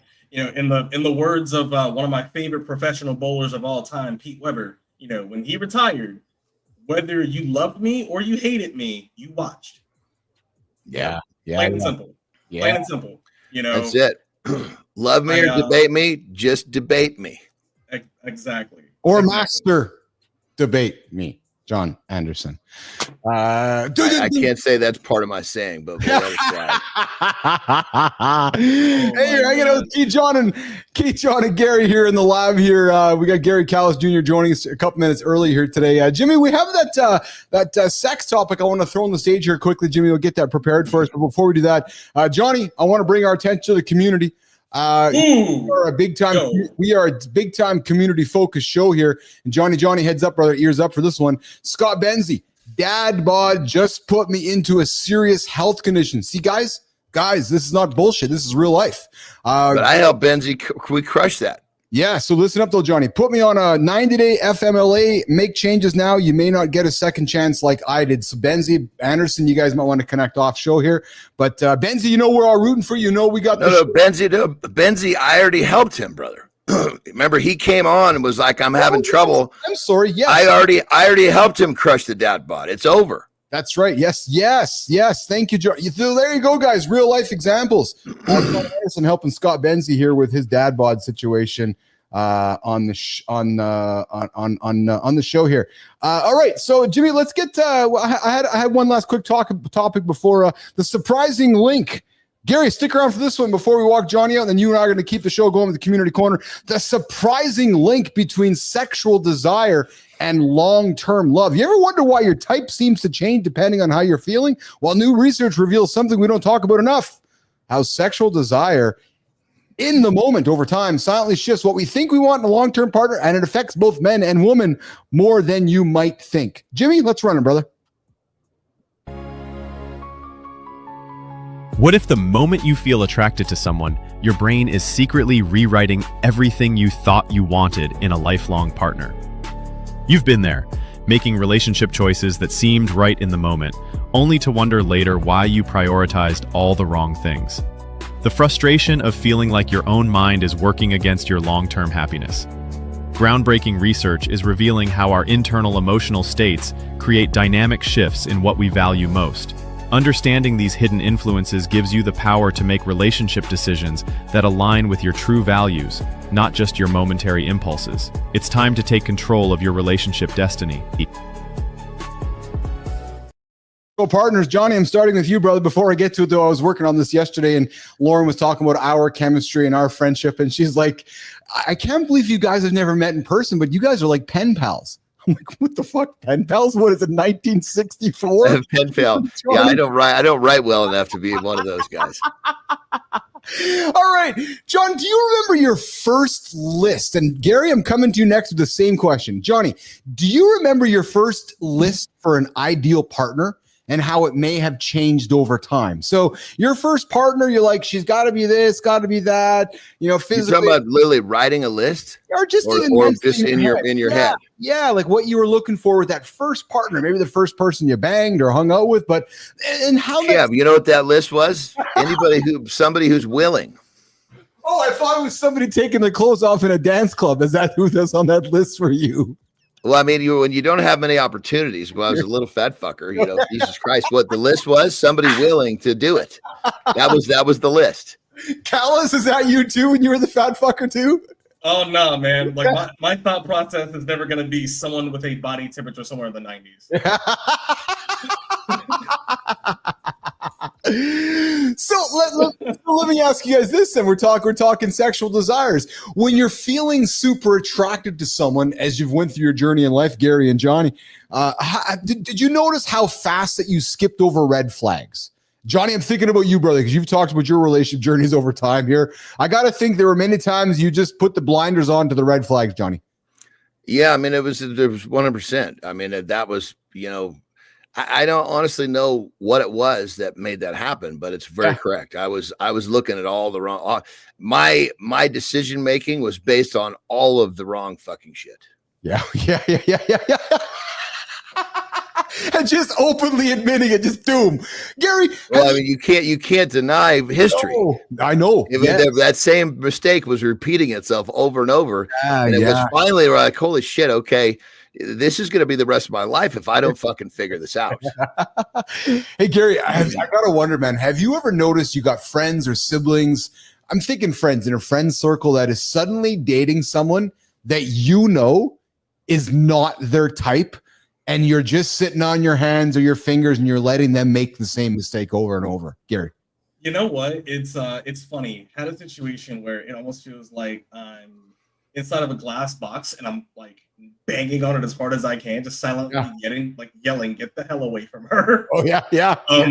For some reason, for us guys, it's almost in the same respect as like an animal going after something that's like poisonous, but they have colorings, those aposematic style colorings that'll let you know, hey man, you don't want to mess with that because you will get bit and it's gonna suck. So I don't know, like in terms of back to the other question about just like red flags. Yeah. I don't know, man. Pretty lights and pretty colors are nice until they blind your ass if you got to. Yeah, exactly. Well, so why this topic matters, guys, is that, we often think of mate preferences as fixed. like attraction, like it's a checklist. But science has been telling us. Oh, it evolves, flat out evolves. You're so right, Johnny. 100%. I mean, like when I met Terry, I was at the point where I was like, okay, what I'm looking for now, I mean, granted, she fit the bill for a lot more than I was looking for, but I finally realized that, Jesus Christ, dude, what you need to be looking for is a companion that you can actually get along with. That was the most important. I'm like, I'm fucking tired. I don't give a shit how good looking she is. I'm tired of fucking having all this goddamn disagreement and friction. I'm done with that. Yeah. So when sexual desire is high, either momentarily or habitually, people of all genders, we place more importance on physical attractiveness in long-term partners. Point blank, period. Right. And I guess when it comes down to it, we go back to Adam and Eve, Johnny, Gary, right? Which is, I want to make human. Right. So it's that sexual desire that comes back to it at the end of the day. Right. I mean, I will take it a step further though. Please. I don't care who you are. You could be attractive as hell, but you could have the worst personality on the face of the planet. I wouldn't even want to talk to you. Yes. I mean, yes. So yeah. At the end of the day, you've got to have. I support that, brother. You got to have number one personality, but number two, sexual anything is more, especially as men, we don't have a lot of chances to truly be vulnerable.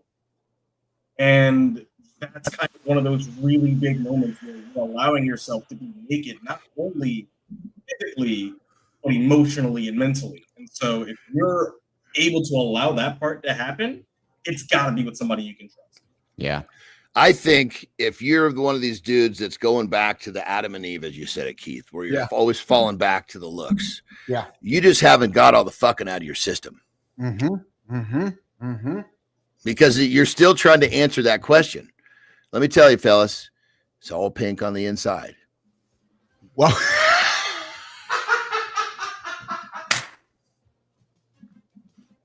I'm just sharing some discovery with you. I fucking love this guy. That's awesome. Jimmy, we're making a soundbite on that one, man. That's going to be a fucking clip coming up on one. I fucking love this guy. Oh my God. Holy shit, that was great. Next week on the show, ink turns to a dry red as women enter. No, I'm joking. So, guys, listen. Notice your desire state before making relationship judgments or decisions. What you prioritize today, as Johnny said, may not reflect some long-term values, just your current state. And here's the thing, guys. I'd invite you to start some conversations with your partner around how attraction shifts in real life, right? Not just in theory. Right? Because I'm thinking that from 30 to 40 to 50 to 60 to 70 to 80. You know what the funny thing is, though, Johnny? I'll be honest. I'm Gary. So, Johnny, I look at Lauren, and I've been Lauren out here for 8 years. She looks and is the same to me today as she was when I first met her. Even though she's getting, I would say she's getting better, dude, because because the way that we look at them, because of course the attraction, as we know them better, it goes more to the inside. The outside will as over time will decay, and as we all will. But that's not what we're seeing anymore. And you can tell the people that are truly in love with their partner because they don't see the outside decaying. Like I'm not going to throw anybody to the bus, but I know a lot of freaking dudes who they're constantly trying to keep their female looking young on the outside. Like, fuck, you are just missing the fucking boat, dude. Well, and you know what? And then their face starts to, that's a whole conversation for a different day. All right. So listen, guys, we're wrapping it up here. Hey, guys, just a quick little comment there. We got Melissa from the Mornings in the Lab team over in the comments there, guys. So please spend some time to engage with Melissa in the comments. Thanks, Melissa, for having we got an active community here on the show here in Dusty Struggles. What's going on, Jay? I see you there in the comments. Peaches, Johnny, we got Peaches here today as well here in the lab. And we are going to rock and roll and walk Johnny out of here. So Gary and I will keep our community corner segment going. Johnny, a lot of fun today, man. A lot of energy in the show. Thanks for bringing it like you always do. I never have any doubt that you will always bring it, brother. I just need to understand what's in front of us, and I'm better finding out right when it's coming, baby. I know you are. I know you are. Johnny, closing words for Gary. Gary and I are going to continue on some community corner conversation. He's got a couple folks he wants to celebrate here today before I move to hour 3 on the AI side of things. Johnny. Yeah, Gary, I think that through my misunderstanding of what you do, there might be an angle to partner a different type of fling to your current fling golf. You know, and if that happens and you patent that, I want a piece of the action. Yeah, there you are. We'll keep you in the loop. Hey guys, pleasure to meet you, brother. You're cool as hell, bro. You're cool as hell. Take care, Johnny. All right, Johnny. Have a good live, guys. Take care, guys. Johnny's going to get out of here, and we're going to keep the show going with Garry Callis. Hey, guys, you guys can join the live conversation. I just got us a text. True story. Johnny, Benzie will be back in touch for my next level of fitness. That is awesome. Guys, you can join the live conversation, 431-300-3005. Yeah, 431-300-3005. We got a text from somebody's dad. Gary, somebody's dad's listening right now. It's the bullshit guy. So I have a guy who comes to our show. He is a bullshit expert, Garry Callis. True story. Like, he's a philosophy in bullshit. So sounds like bullshit to me. Where's your bullshit expert? I'm just kidding, because he's my son. We got Petrocelli's old man here. So if we got young Petrocelli, who's the Italian, I'm thinking the old man Petrocelli is also Italian. So hey, what's going on? Hey, Petro, why don't you call the show and hang out with myself and Garry Callis Jr. Gary's joining me from Virginia today. We're here on the Community Corner. Jimmy, let's do this. Let's get Gary off stage. Let's get me off stage. Let's reset for the Community Corner segment and bring this baby to life. Jimmy, shall we do that?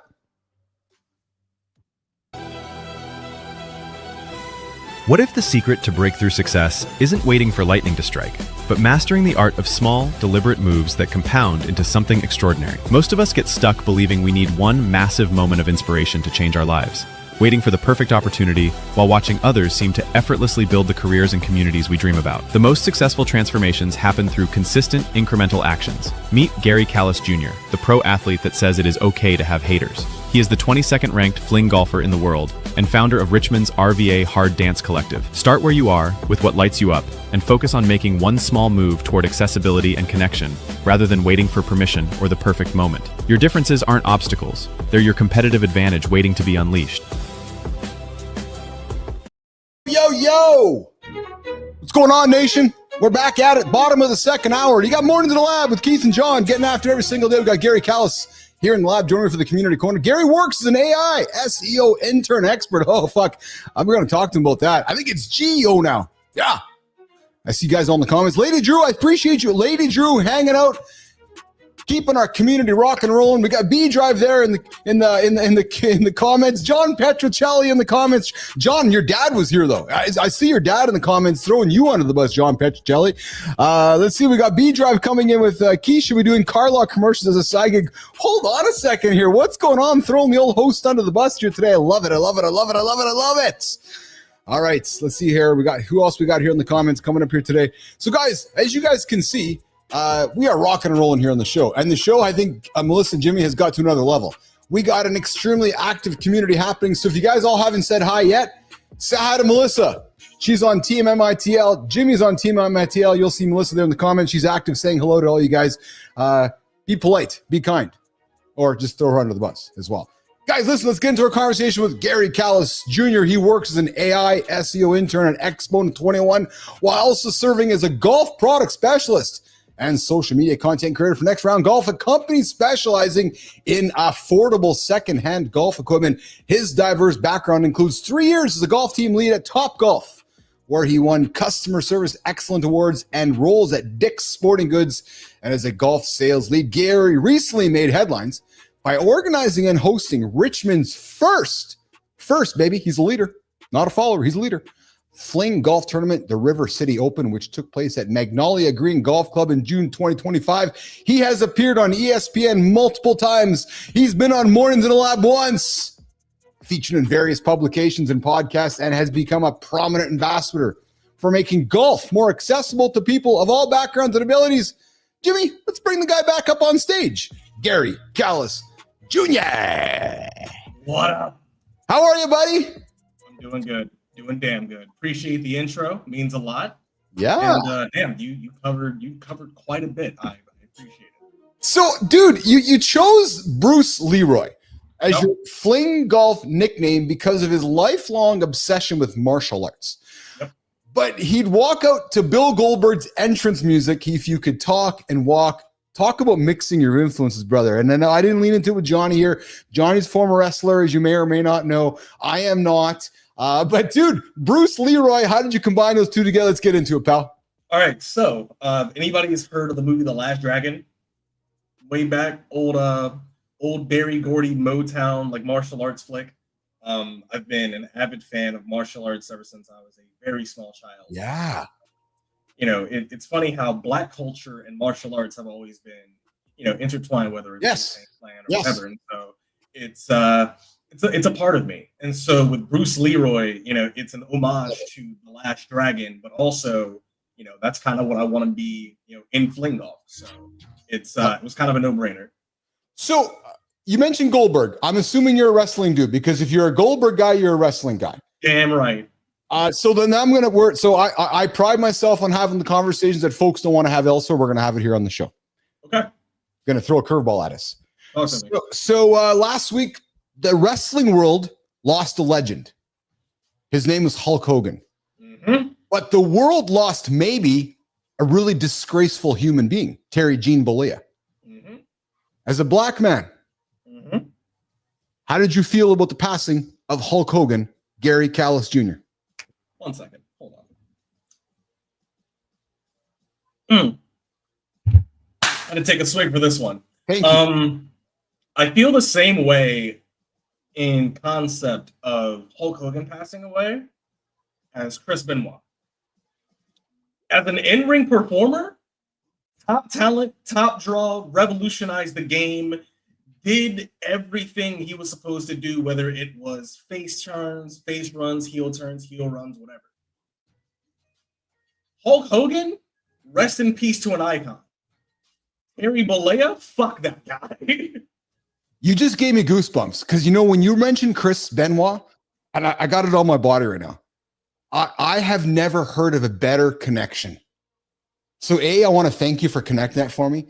B, thank you for being a black man and speaking in courage, because there's been a lot of people that are like, what the fuck, right? And Marty, who's my co-host in the show as well, is a black African-American who loves Hulk Hogan, but, you know, struggles with some of the things that you've said, right? And I like how you've separated that, because that's beautiful, brother, because Benoit in the ring was one of the greats ever. Oh, absolutely. But outside, fucking murderer.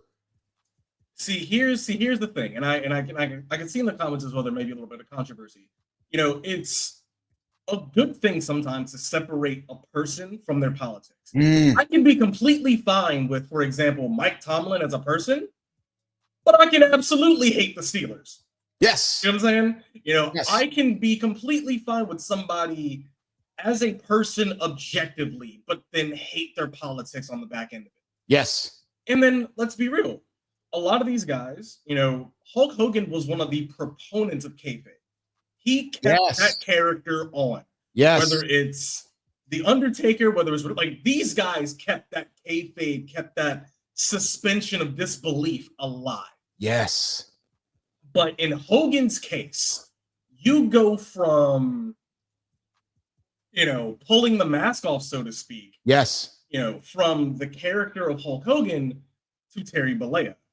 You know, and again, I'm not going to say that he was 100% a shit person. I didn't know the man personally. Yes. However, what I can say is, for the things that he has said, I don't agree with it. But yes, I also can, you know, I can also level with the fact that because of who he is in the community, because of, you know, the things he's been able to do, I'm not going to say has the right, but everyone's going to speak from the position of privilege that they've been placed in.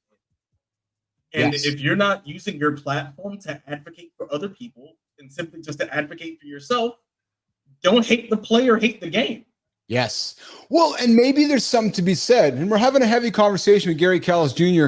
Right now. But I think it's an important conversation, because what I pride myself on this show, Gary, is to have conversations where we can have it. It's actually called the conversation. Right. Not we all have to drink the same Kool-Aid, and if I don't agree with you, you can't come here. No, fuck that. Go to a different platform. If you don't agree with Uncle Keith or Gary, that's great. I want to hear why. I really do. And I have no judgment. I want to have conversations. Maybe there's something to be said about Hogan's journey in life, Gary, precipitating these conversations. Maybe that's the reason God put him down here. Maybe that's the reason God put him here to be a fucking racist. Maybe that's the reason God put him down here to open up the world to wrestling and kayfabe and become the person he was. Right? Maybe that's the reason for us to have a conversation about the life of Terry Bollea. And I think sometimes we get too caught up in, we got to put him in a box. Well, hold on a second here. So I don't know. I find it interesting, and I appreciate your point of view on this, Gary. And I thank you for taking down that path with me. Any closing comments before we keep going with you, brother? So on that one, and to all you guys in the comments, if there's anything that you take from this particular subject of conversation, I don't give a damn if I agree with you or not when it comes to certain things. It could be politics, it could be supplements, it could be fucking whatever. I don't care. Yeah. But if I understand where you're coming from and I understand your journey to get to where you are, then that's a conversation that's worth having.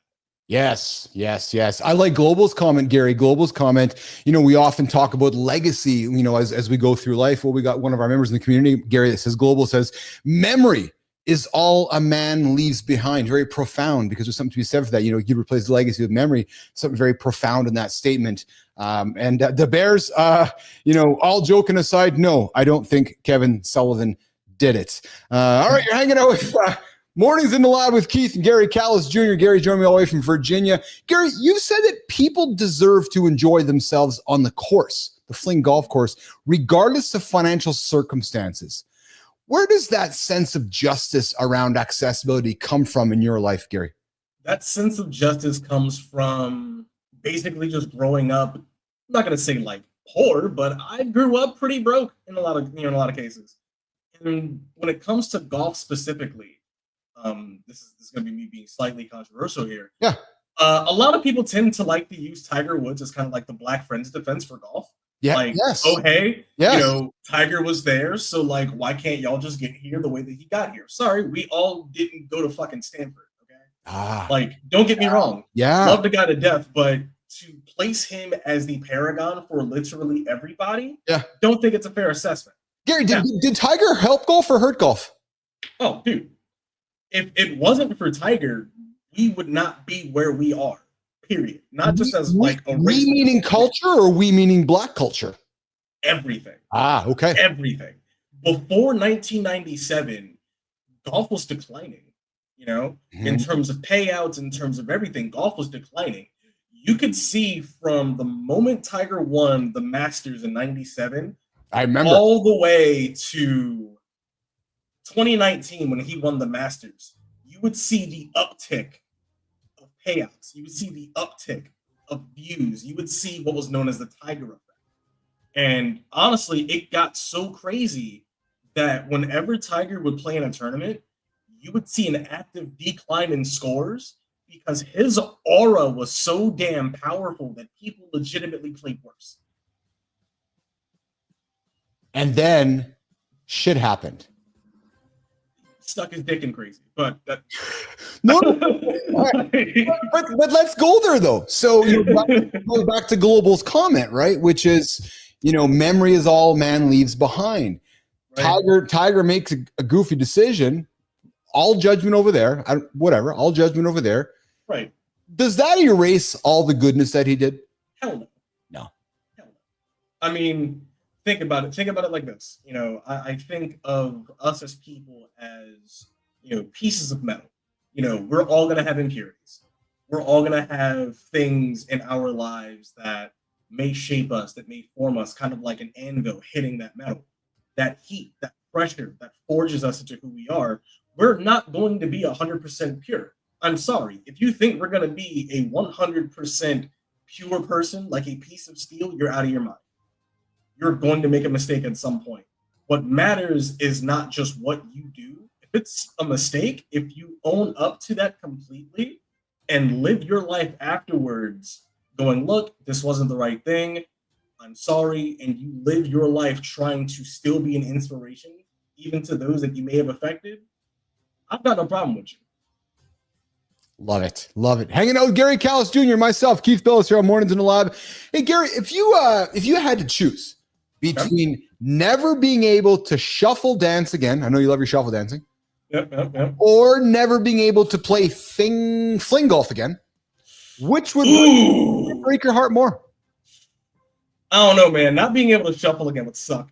So I've been a rave kid for well over a decade, and I've gotten a chance to meet so many cool people. I've been able to perform on stage for quite a few like really prominent DJs, and it's been a really cool journey just being able to just travel around and just hang out with people. Like I was in DC a few nights ago at Echo Stage, massive venue, just throwing down to a lot of really good hard techno, and I want to find more ways to kind of combine my love of like electronic music and golf. That would be like I want to do a rave on a golf course real bad, but we'll see how that works. All right, I love it.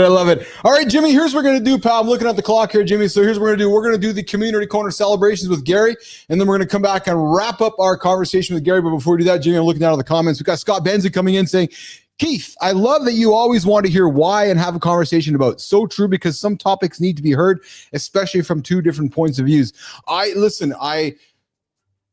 I think as we get older, we want to lean into our skills. And I believe it's a skill that I have, which is be able to have a conversation, ask good questions, ask curious questions, and stand in the middle and go back and forth. And I think that we need to do more of that because too many of us just want to hear an echo because we want to be reminded that because Garry says what Keith says and we all agree to each other, we can all leave the situation feeling good about ourselves, but we haven't moved anything forward. So I really want to keep having conversations along the way. All right, Jimmy. So let's do that, pal. Let's do the creator spotlights with Garry before we do the closing segment with Mr. Callis. So, Jimmy, I got the creator spotlight set up, brother. Let's get after it, pal. Whenever you're ready. Golf isn't known for shaking things up, but sometimes the best ideas come from messing around in the backyard. That's where this story starts. A homemade game, a single stick, and a simple question. What if golf could be more fun? Alexander Van Allen took that backyard spark to Shark Tank, invented the fling stick, and built a growing community around fling golf. Mornings in the Lab is celebrating Alexander, the guy proving you don't need permission to start something new. Give him a follow if you want to see what's possible when you run with your own idea. Neighborhood, yeah, the one who couldn't sit still. The one who'd rather make up his own rules than play by somebody else's. Well, that's where innovation actually starts, not in the boardroom, not in the bedroom either. Oh, yeah, baby, but in the backyard. Yep, true story. Alexander Van Allen didn't just set out to disrupt the sport. He just wanted to make golf more fun. And in the process, he built something new, Fling Golf, a game, a movement, and a community built on pure creativity. Now, we love shining the light on people who prove the best ideas don't need permission, just the courage to try. Garry, over to you, brother. Alexander is one of two people you nominated for the Creator Spotlight today. Why are we celebrating Alexander this morning on Mornings in the Lab? So, if it weren't for Alex and my second pick, which is John Privilege, if it wasn't for those two gentlemen, I would not be here having this conversation with you right now. It's that simple. These two guys came together and have created something that is a complete shift in paradigm. What you might think is the norm. We all know what golf is, but golf has been exclusionary. Golf has been kind of that game that just pushes people away. Playing golf is that way to bring everybody back into the fold and just enjoying what the golf course is supposed to be, which is a retreat from the everyday. It is a way to enjoy nature. And, we would always talk about, back in the day, Samuel Colt made man equal with a revolver. Well, guess what? Alex helped make golfers equal with a fling stick. Oh, I love it. Alexander, here's how it works, brother. We celebrated Garry Callis Jr. on the show a few weeks back. And then I did the same thing. I extended the invite through the camera like here to Garry. I said, Garry, I want you on my show, man. I want you to bring that. I think I even said, Garry, specifically, bring that flow to my show. And you did. You showed up. And now, Alexander, here's how it works. I've given Garry the light. Gary's handing the light to you. We would love to have you on the show so you can take the creator spotlight and sign it on somebody in your world. for an upcoming episode of Community Corner so we continue paying it forward and shining these lights on these awesome human beings like yourself, Alexander. Unlike some guy named Gary. Oh, yeah, Garry Callis Jr, the guy on the show today. Yeah, that's right. Yeah, thanks, Gary. Anyways, Alexander, we love to have you on the show, brother. Love to have you up. Gary, any final words for Alexander before we flip to the next one? I'm thankful, man. If it wasn't for this guy, I wouldn't be here. Oh, I love that. That's so profound, so profound. All right, Jimmy, let's get to the next one, brother. Let's do the next one here on the Creator Spotlight this morning on Mornings in the Lab. Turning a backyard idea into a global sport isn't a solo act. It takes a leader who knows how to build, organize, and scale something brand new.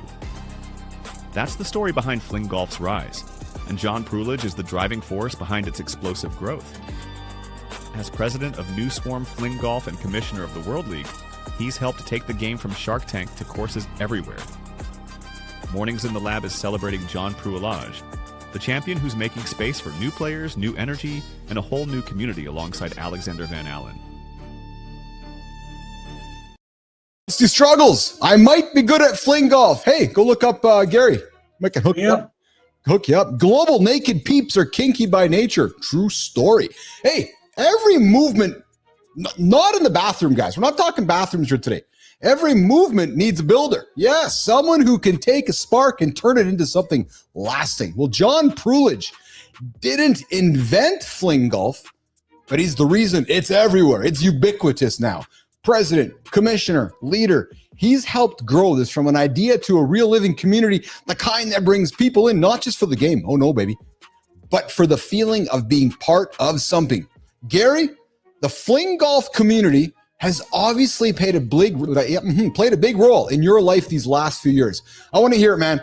Why are we celebrating, besides the obvious, why are we celebrating John Prulidge this morning on Mornings in the Lab? So, when I started playing fling golf about a year and 8 months ago,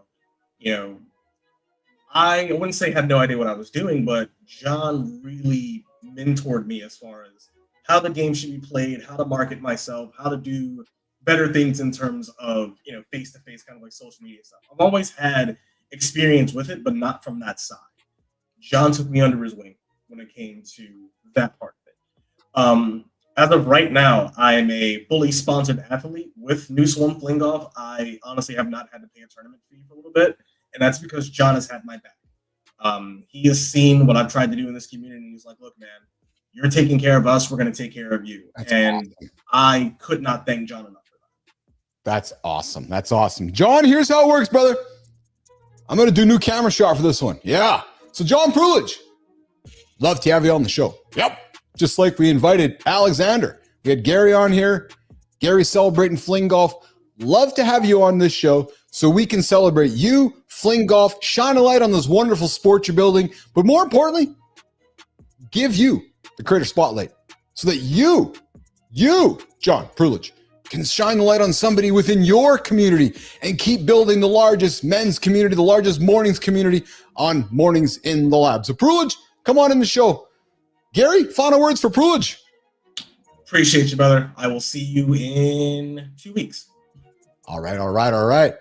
Okay, well, listen, Jimmy, let's go to the rapid fire. I see your comments there, Jimmy. All good. All right, so here's what we're going to do, Gary. We're going to do a rapid fire so we can get you out of here and on to your day. So I'm just looking for my buttons here, and it's going to sound just like this. Garry Callis, shuffle dancing or martial arts training if you had to choose just one?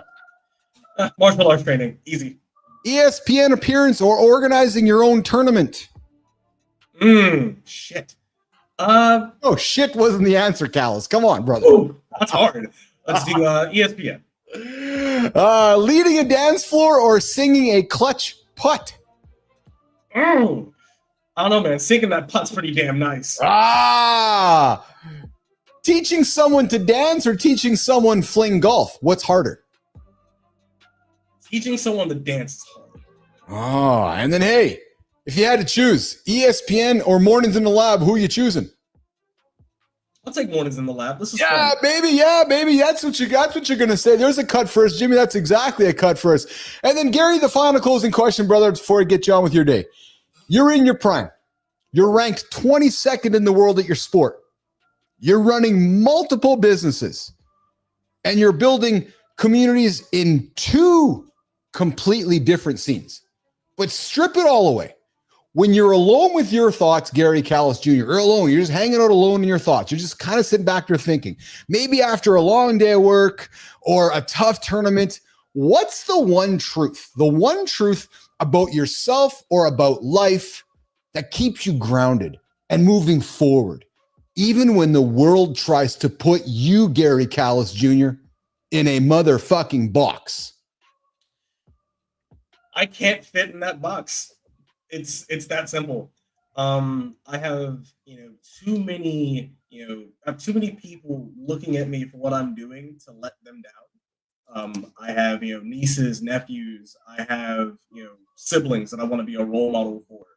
And even in my darkest moments, my motivation is to make people better versions of themselves. And that'll help me be a better version of myself, because then I can see what I create. Love it. I can't fit in a box. Don't put me in a box. I don't belong in a box.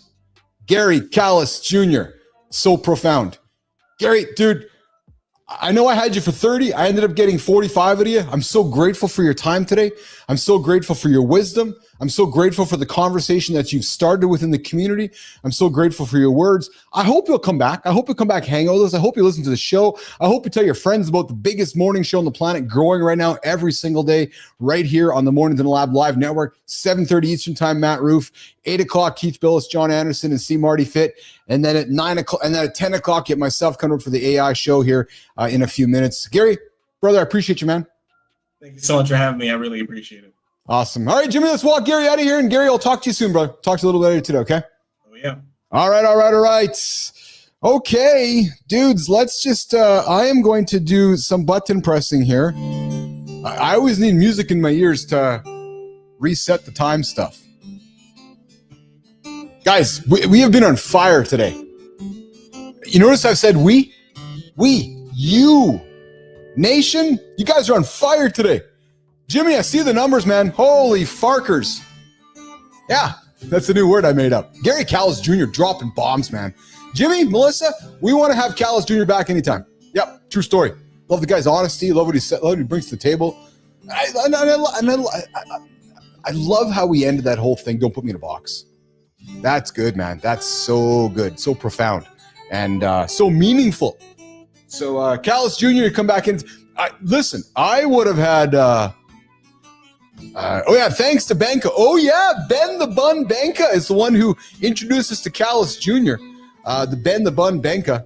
That's who, I think it was, not Emily. Emily the Bun Benka, not Ben. Emily the Bun Benka introduced us to Garry Callis Jr. Okay, so here's how this works. We are now into the third hour of the show. We are now into this third hour called Inside the AI Lab with Keith Billis. Yeah, where I'm going to lean into my experience from the past, building a social media company. And Jimmy, if Garry's just sitting around, he can join me for the AI segment too. He's an AI guy. He does AI SEO. If Garry wants to hang out for a few minutes, he can come and join the conversation. We're going to talk. I'm just looking at my notes here, guys. Just give me a few minutes here to get it set up here. I promised you yesterday. I'm going to back it up. So last week, this was a 2-hour show. On Friday last week, we were working on our third hour, and I said to Melissa and Jimmy, I'm like, yeah, we're going to start our third hour. And I said, we're going to start Monday, which was yesterday. And we were not prepared at all yesterday. So some of you are going, but then why did you start? It's because I wasn't waiting for one day. I wasn't waiting for someday. I just wasn't going to wait for next week. So I said to Melissa and Jimmy, we're going to get started on Monday, and we're going to get 1% better every single day. So yesterday, 100% winged the entire third hour. Like, I mean, fucking wing it. Yeah. Jimmy, I see your comments. If he wants to join us, if he has the time and he wants to hang around with me, we're going to talk AI for the next 30, 45 minutes, then he's more than welcome to. But I know he's not here to wake up to hang out with Uncle Keith for the day. But if Garry Callis wants to talk about AI, okay, Garry, why don't you jump in here, brother? Let's have some. I've got 10 minutes. I've got a meeting. I've got a meeting at about 10:20, but I've got 10 minutes. Then let's have a conversation. So I'm going to do this. Take my glasses off. Get into a little bit of business mode here a little bit. Garry, you're an AI expert. I'm sorry, you're an SEO expert, and we are living in a world where AI is disrupting the world of SEO. I'm doing a ton of reading and a ton of learning, and I don't expect you to know my background, but I come from the world of social media and so forth, build a social media company. Let's talk about how SEO is being disrupted and moving into a world of generative engine optimization from SEO to GEO. Brother, bring your experience to the table. Let's have this conversation. All right. So for full context, I just got brought on to Exponent 21 almost a month ago. Yeah. And had experience in social media marketing, all that good stuff. And now I'm learning more about SEO and how important that really is. And like I said in the comments, marketing is about the human experience. Period. Yes. If you're not utilizing psychology, if you're not understanding where your customers are in their buyer's journey, you're not going to capture that customer. You know what I'm saying? Yes. Whether it's, you're trying to sell them, I don't care if you're trying to sell them a bottle of water. If you're not catching them when they're thirsty, they're not going to buy your shit. Yes. So a lot of trends, especially in AI now, we're moving away from those 1 to 2 word, keywords or segments. We're having full-scale conversations with ChatGPT, Perplexity, things like that. Yes. And so these things are becoming a lot more exact, a lot more, clear-cut as far as how this is going to be, how prompts in GPT are going to be giving you your answers. So we've got to learn to step away from those 1 to 2 word keywords. So what are you saying to somebody who's waking up today and saying, I need to SEO my content? Are you saying yes, yes, yes, yes, yes, and? Or are you saying yes, yes, yes, yes, yes, but we're doing things differently? No buts. All right, I'll give an example. If you're a 16-year-old kid, yes, you're just breaking into the content creator market. You're a big ass Kai Cenat fan, and you're like, yo, I'm trying to get where he's at. Don't be afraid to go into ChatGPT and just lay out your entire thought process, your entire plan. Don't just give me, how do I become a streamer? How do I become a content creator? Get away from that. Give GPT your entire spiel. I want to be a content creator because bullet point, bullet point, bullet point, bullet point. Go through that entire thing, and I promise you, the answer that you'll get from GPT is going to be so much more, not only fulfilling, but it'll plug every hole in the boat that you think is making you sick. Do you think that, so my experience of this conversation is that, using your example, the human being is trying to do all the thinking, when in reality, what you want to be doing is prompting GPT to give you the results that you're trying to do yourself. And I think that's where humans kind of get it mixed up, which is, oh man, Gary told me I got to sit down today and figure out all the words and prompts and keywords that I need to use. No, actually, sit down with the GPT and have the GPT do it for you. Like, basically flip the script on the situation. Mm-hmm. Exactly right. Would you say that's the case to do? That's exactly right.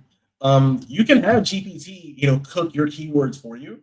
That's not a bad thing. Like, if I'm looking for, I don't know, top 5 gyms in the US, it's going to spit out a whole bunch of stuff, but it's not going to give you top 5 gyms for the workout that you need. If you're trying to work on arms, who knows? Maybe there's a gym somewhere that has specialized equipment for what you're trying to do. But for the basic prompt that you just gave, it's not going to give you that pinpoint answer that you want.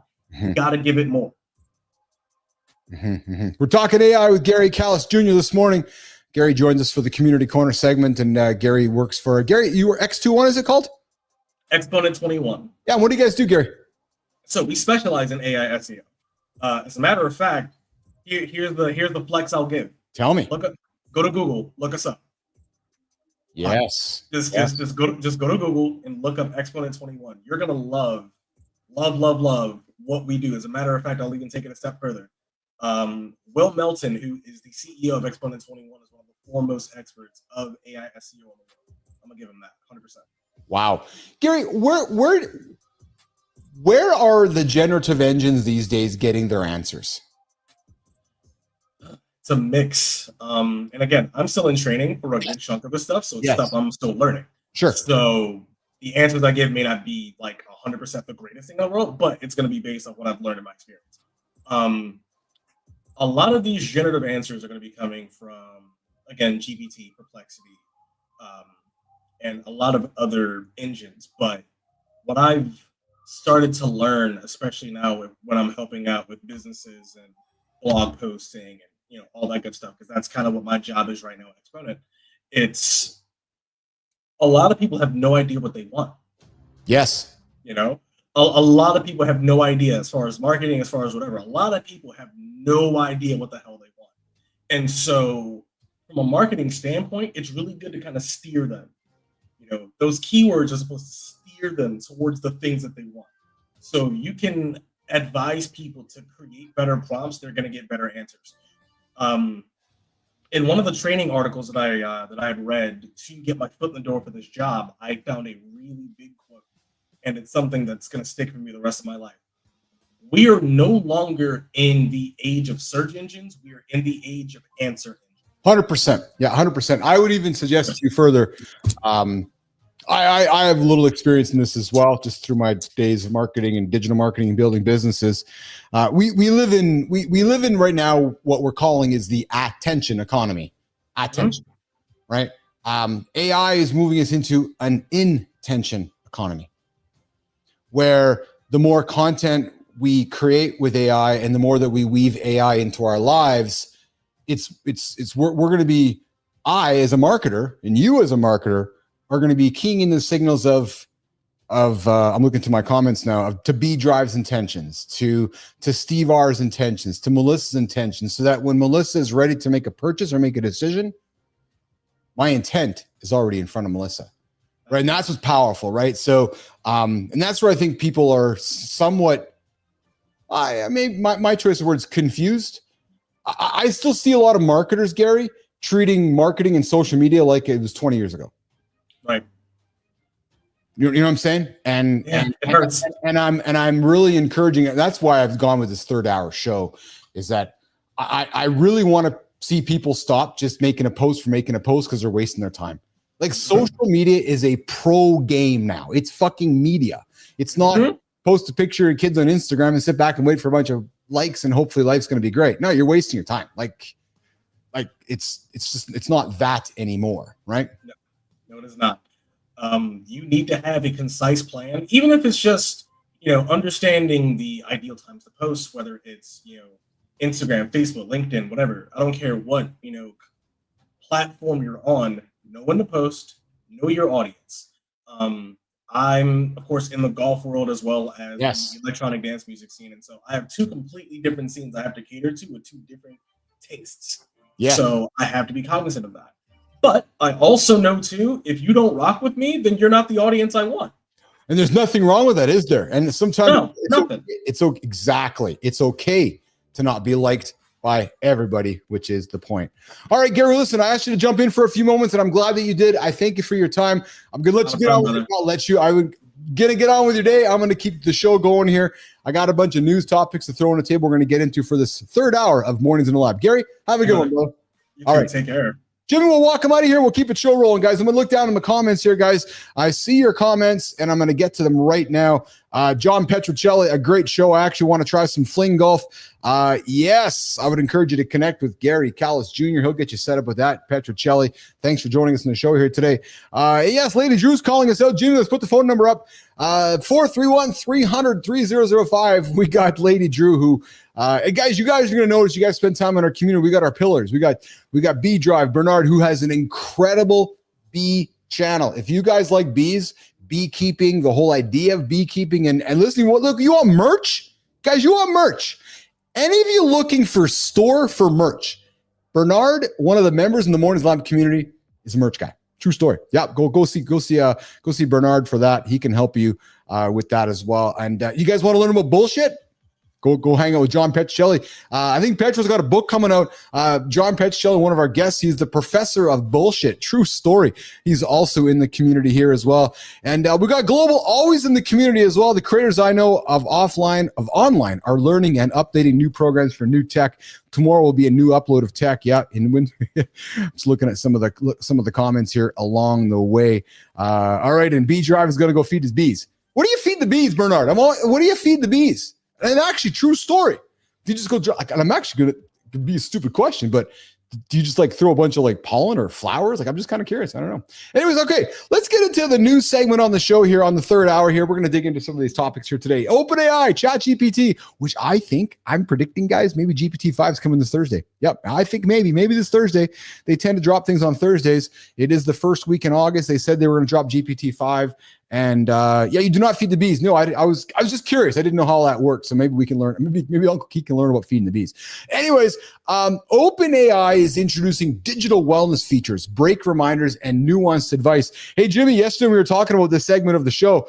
We were like, we got to do more than just talking head. Yes, I know. We all just don't want to see Uncle Keith's head on the screen for this whole time. So, but today, because we're only... Well, actually 2% better now, because yesterday we were 1% and today we're 1%. So we're 2% better than we were on Friday. And you know what I love about this? Just burping away here. You know what I love about this? A lot of people are waiting to start. A lot of people. I'm gonna get my podcast. What? I'm gonna get my podcast started. No podcast, live shows. Yep. The Mornings Lab Live Network. Some of you are waiting to start your shit. I'm like, no, we're gonna get started. We started yesterday. We're here today. We're 2% better than we were yesterday. But hey, listen, OpenAI is introducing digital wellness features. So they're going to implement some significant changes to ChatGPT to promote better, healthier usage patterns, including gentle break reminders during extended sessions and more nuanced advice on sensitive personal topics. Yeah, no shit, Sherlock. To those of you that might be using ChatGPT, I remind you, there is a way to turn off your chats to make them private and so forth because of some of the breach that happened this last week. The company collaborated with over 90 physicians and is forming an advisory group to refine these features. Now, what they're doing, guys, is they're essentially putting wellness features into ChatGPT. Love it. The move represents a fascinating pivot in the AI industry. What ChatGPT and OpenAI and Altman and the gang is essentially admitting that addiction, Yep, it is. Addiction-style engagement isn't their goal. Unlike when we created these devices and we created the apps on them, right? Which is revolutionary in the tech landscape built on capturing attention. You know, we talk about attention on the show. We talk about intention, talk about the world of AI. Well, and I got to tell you, from my experience building ICUC, I know that these sustainable business models require healthy user relationships, not just maximum engagement. It's balance, absolutely in balance, right? And the signal that OpenAI is putting on the table is that they're thinking long-term about user trust and regulatory pressure. And again, I think we often think too short-sighted, right? Sell device, get them into the app. Sell device, get them into the app. Get them hooked, get them hooked, get them hooked. But the reality is, I want them for a long time, not a short time. Would you ever have somebody using your device or your app or your solution and then burning out 3 months in, not using it again? No. So it's good to see ChatGPT and OpenAI moving into a world of digital wellness, which we absolutely subscribe to here in the lab. All right, guys, YouTube, where we broadcast our channel. Guys, here's the question for you guys, especially my business owners on the show here today. Why don't you guys have a YouTube channel? Yeah, true story. Have you thought about having a YouTube channel? You thought about creating a YouTube channel? Are you scared of creating a YouTube channel? Maybe scared is the wrong word, Jimmy, Melissa. Maybe it's more about intimidated. Maybe you're intimidated about starting a YouTube channel. Well, first of all, I can help. Matt Roof can help. That's a true story. But secondly, perhaps it's not as imposing as you think. Well, YouTube has just broken the swear jar. Creators like me, we can monetize videos with profanity in the first 7 seconds. Guys, I got to tell you, when I first started the show, looking at the YouTube rules, they had a lot of rules what we could and could not do. And one of the rules that they have relaxed is their profanity policies, now allowing creators to earn full ad revenue on videos containing strong language within the first 7 seconds. So, B Drive, Lady Drew, Anybody in my community that want to start a fucking YouTube channel, you can start it off by just being yourself, just swearing away. And I'm not suggesting you guys are swearers, but I'm just saying, because this change by YouTube is driven by the advertiser targeting advancements that allow brands to specify their comfort level with profanity and titles and thumbnails. Now, here's the thing, guys. Titles and thumbnails still going to be restricted. And I'll tell you guys, I invested in a business. I was doing some business with a fellow who had a company. It was interesting shit. And he was challenged with that title because people were concerned. Not people, YouTube was concerned about that title. Dusty Struggles, I can help you that. Here's the thing, Dusty Struggles. If you're in business today, whether you're in business or in a side business or in a side hustle, and you plan on being alive for the next 5 years, just saying, I don't know why you wouldn't start. Don't start a website. If you're going to start a website, start a YouTube channel instead. Think about that.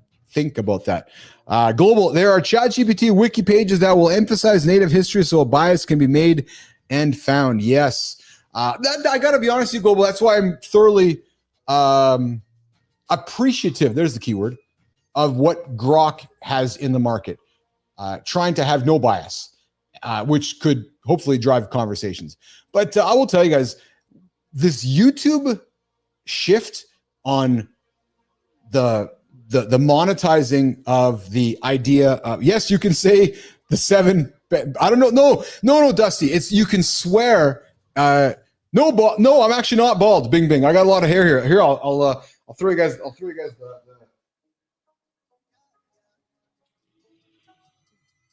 There we go. All right, so Bing, bing. I got a flow happening over here that I'll throw off you. If you like that flow, I'll just bring it up. I do got the receding hairline now that I don't mind. Actually, I am thinning on top.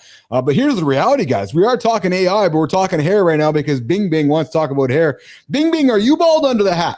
No, I'm not bald, man. I got a lot of flow. Jimmy, check out the flow, man. Just fucking flowing away. Woo, baby. Yeah, it's just nice and healthy flow. Oh fuck, I just love the flow. Yeah, I'm rocking it for sure. I do have hair, Bing Bing. A lot of hair, Bing Bing. Like tons of hair. Look at it. Just fucking flowing away, man. Yeah. But hey, when I'm doing the show, I got to be in character. I got to put the glasses on. I got to put the hat on. Got to be in character. So, but all truthful side here, my balls, Bing Bing, your balls are bald. Jimmy, hold on, nation, hold the fucking horses. Bing Bing, hold the horses, man. Hold them. Yes, your balls. Nation, Bing Bing's balls are bald. You've heard it here first on Mornings in the Lab with Keith and everybody. Bing Bing's balls are bald, and he's here to celebrate it here on the show. Bing Bing, if you ever want to come on and show those bald balls, we'd love to have you here on the show sometime. And James, free Diddy. Well, I don't know about that. I don't know if we want a free Diddy. I don't know. Do you want a free Diddy? Do I? Maybe. Yeah, there we go. Global, yes. Head hairline analysis complete. You are getting older. It's funny. I need a new liner in my pool. And then I was reminded yesterday that my pool's 12 years old. I'm like, holy fuck. I'm actually old. Yeah, 12 years. But anyways, guys, I got back to the YouTube thing. Here, Lady Drew enjoys bald balls. I had a suspicion, Lady Drew, somewhere along the way that you might enjoy bald balls. Yeah, true. And we're got Bing Bing here. We will enter a severe economic crash in September. Yes. Yeah. So you know what? Here's the thing, Bing Bing. I've learned that YouTube doesn't like when I use certain words. So I'm going to be, so it's fun. I was talking to Melissa about this. I'm going to be creative. So there's this fellow who's running this fictional country in the world who is responsible for protecting different countries and different pedophilias that are bankrupt. So Bing Bing, I know you can appreciate my fun I'm having with you there. YouTube doesn't like when I talk about certain things on the show here, so I'm just being somewhat creative with my language. But guys, I want to get back to the YouTube thing. Is that when I was starting ICUC and running ICUC, true story, I was working with a lot of big brands, and the biggest brands in the world, and they were so nervous around authentic expression, advertiser comfort, as well as censorship. And what beat out in the long run in those early days is that real beats perfect, right? And I'm going to suspect that YouTube and the rest of the world is accepting that as well, right? So speaking of, I read not the Parkinson effect. No, there's another effect which humans have gone through, which is this idea of how we've become more comfortable with accepting privacy rules or accepting how society changes with sharing of information. We're gonna get to that a different day, but this reminds me very similar to YouTube dropping this. No, you guys can swear, but we don't want you putting the bad stuff on the thumbnails. All right, so. Oh yeah, look at that, Jim. Look at that. I always promised you guys. a little behind the scenes. So I'm going to display behind the scenes. So Uncle Keith's been going at it here for 2.5 hours, and Uncle Keith's bladder is dancing inside of him right now. So Uncle Jimmy there, little Jimmy. Sorry, Jimmy. Little Keith, little Jimmy. I know that somebody's like, oh no, we can't do height jokes. Come on, Global. All kidding aside. So here's what we're going to do. Yeah. I got a restroom just around the corner over there. We have a fun commercial that some of you may or may not have seen. I don't know, maybe you've seen it, maybe you haven't. So Jimmy, let's run that commercial. I'm going to go do a little pee break, and I'll be back, and we'll keep the show rocking here with Mornings in the Lab with Keith in this special 5 a.m. Venice Beach, while most people are hitting snooze. I'm trying to find my inner peace, right? Then Keith drops this bomb about corporate culture that's so brutally honest, it shattered my chakras. My creativity exploded. I'm telling you, just one simple mindset shift, not 2, not 3, not 4, 1. Like, where else are you going to hear that level of raw truth at 8 a.m.? Nowhere. Ears up, everybody. Listen, I know we don't eat fast food crap on this show, but I thought I would call out America's unhealthiest fast food chain. So as we're all driving around in the Mornings in the Lab community. Oh, did I say the community? They say it's a show for men. Believe me not. It's for everyone. True motherfucking story. But Johnny, I got some revealing stuff, man, and I'm excited to talk to you today about Warren Buffett. Yeah, dude, I heard that. I'm excited to talk about that too. And I love the fact you said it's not his fucking diet, because Jesus Christ, he definitely doesn't pay attention there. What do they talk about? Fitness, lifestyle, wellness, sleeping, nutrition. They talk about everything. Information and entertainment to help you live with kindness and positive energy. All right. God damn it. Let's get this yoga started. You know how I like to keep things simple? This isn't simple. Y'all showing up for a handsome dude? Well, he's here. Welcome to Mornings in the Lab with Keith and Friends. You got your host. That's me. Yeah, I'm the host. Hey, you nutty little son of a bitch, I might be stuck. Trust me, you won't be disappointed. They are on at 8 a.m. Eastern Time on YouTube. Good morning, everybody, on the biggest morning show on the planet. We're talking business mindset today, from nothing to something, from zero to millions. Back at it inside the lab with your host, Keith Billis, inside the AI lab, our third hour. I love when people see me in the scroll, see our channel in the scroll, like Webb. Hey, Webb, I'm talking to you. And I love that they pause their day. I just love it. And they open up their phone and they intentionally write a thoughtful text. It just shows how smart some humans are. So for example, Webb, WTF is this stupid shit? Man, like Nation, Bernard, Dusty, Lady Drew Global. That might be the most profound comment today on the show. Melissa, I think we have to frame this comment from Webb. Webb, you might go into the comment Hall of Fame. I'm actually, Lady Drew, don't you agree? Lady Drew, do you not agree that might be the most profound comment on the entire world? WTF is this stupid shit? So, Webb, I would invite you to phone me right now, 431-300-3005. Would love to have a conversation with you so I can explain to you, this stupid shit that you are now a part of. True story. So why don't you call me? 431-300-3005, Webb, just for you. And you know what? If you don't want a phone, I will get your text. I will, because maybe you don't have words. Maybe you don't have a voice. Maybe it's easier for you to hide behind your keyboard just to leave a message here for us. I'm just thinking. I don't know. Just saying out loud.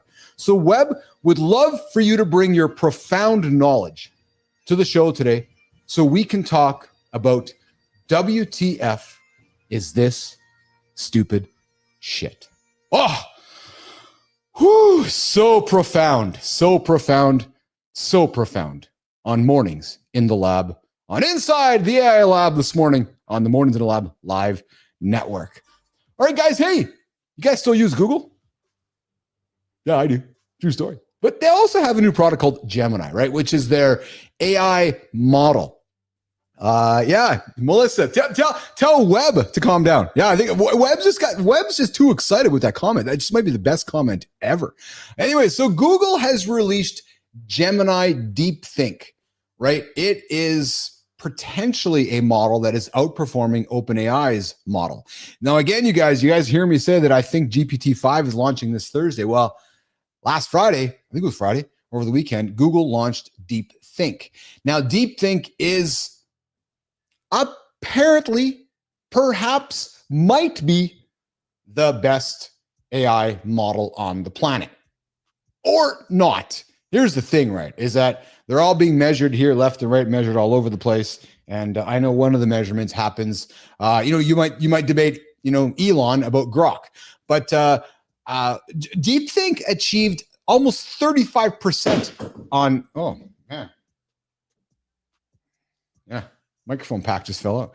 I know haters are going to hate, Dusty. I love it. I love when haters hate. That means we're doing the right stuff, as we talked about with Garry Callis Jr. But it was DeepThink achieved a 35% humanity last exam on Live Code Bench, outperforming AI's Grok and OpenAI's O3. And it's available to you guys if you guys are paying members of the of Google Gemini, and it's out making its way to the market along the way. Hold on a second here, guys. Just getting a message from Jimmy. When you can, yeah, there we go. Hey, did you guys see the opener today? Craziness happening on the show, man. I don't know what the hell's going on here. As you guys know, we're building a brand new media company powered by AI. And we're trying some really cool things, doing some really neat things. You watching in this and still not calling? What are you waiting for, brother? That line's open, chat. 1-431-300-3005. Text it. Call it. Leave a damn voicemail if you gotta. I check every one. No excuses. You got something to say? Say it. 1-431-300-3005.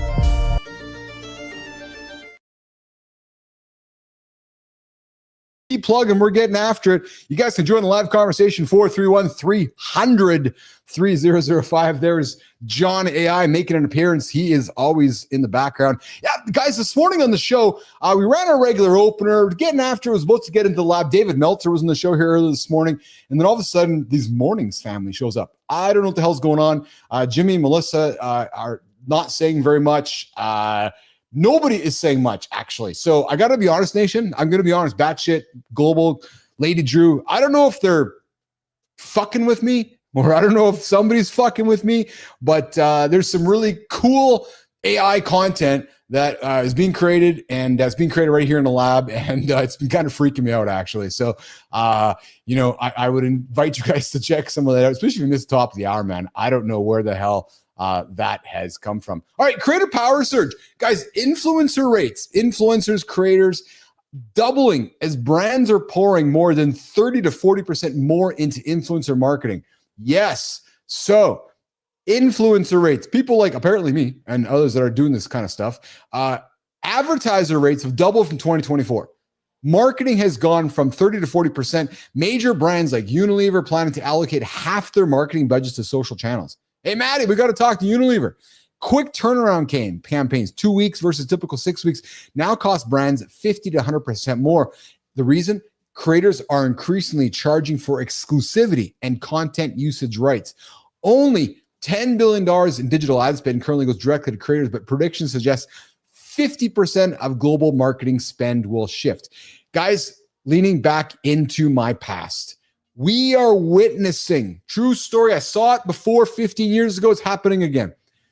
A fundamental power shift is happening in the marketing ecosystem. Yeah, creators have moved from being the nice to haves to the essential for reach, and they are being priced accordingly. Here's the thing, that 50 to 100% premium for quick turnarounds, it allows those creators to understand their leverage that brands need more than they need anybody else. Right. So I found this quite fascinating when I put this on the table. Again, I seen it from the past when I was growing ICUC, and global data is collected to influence you into the future. Global, you're right. You heard me talk about it before. We are living in an attention economy. That data is being sucked in, is being grabbed and analyzed to move our audience, all of us, towards an intention economy, so that when we are ready to purchase, our agents know our intent before perhaps we already do. So here's the question for you guys, nation. Here's the question for the community. And here's the question for somebody who's listening right now who maybe is not on the show.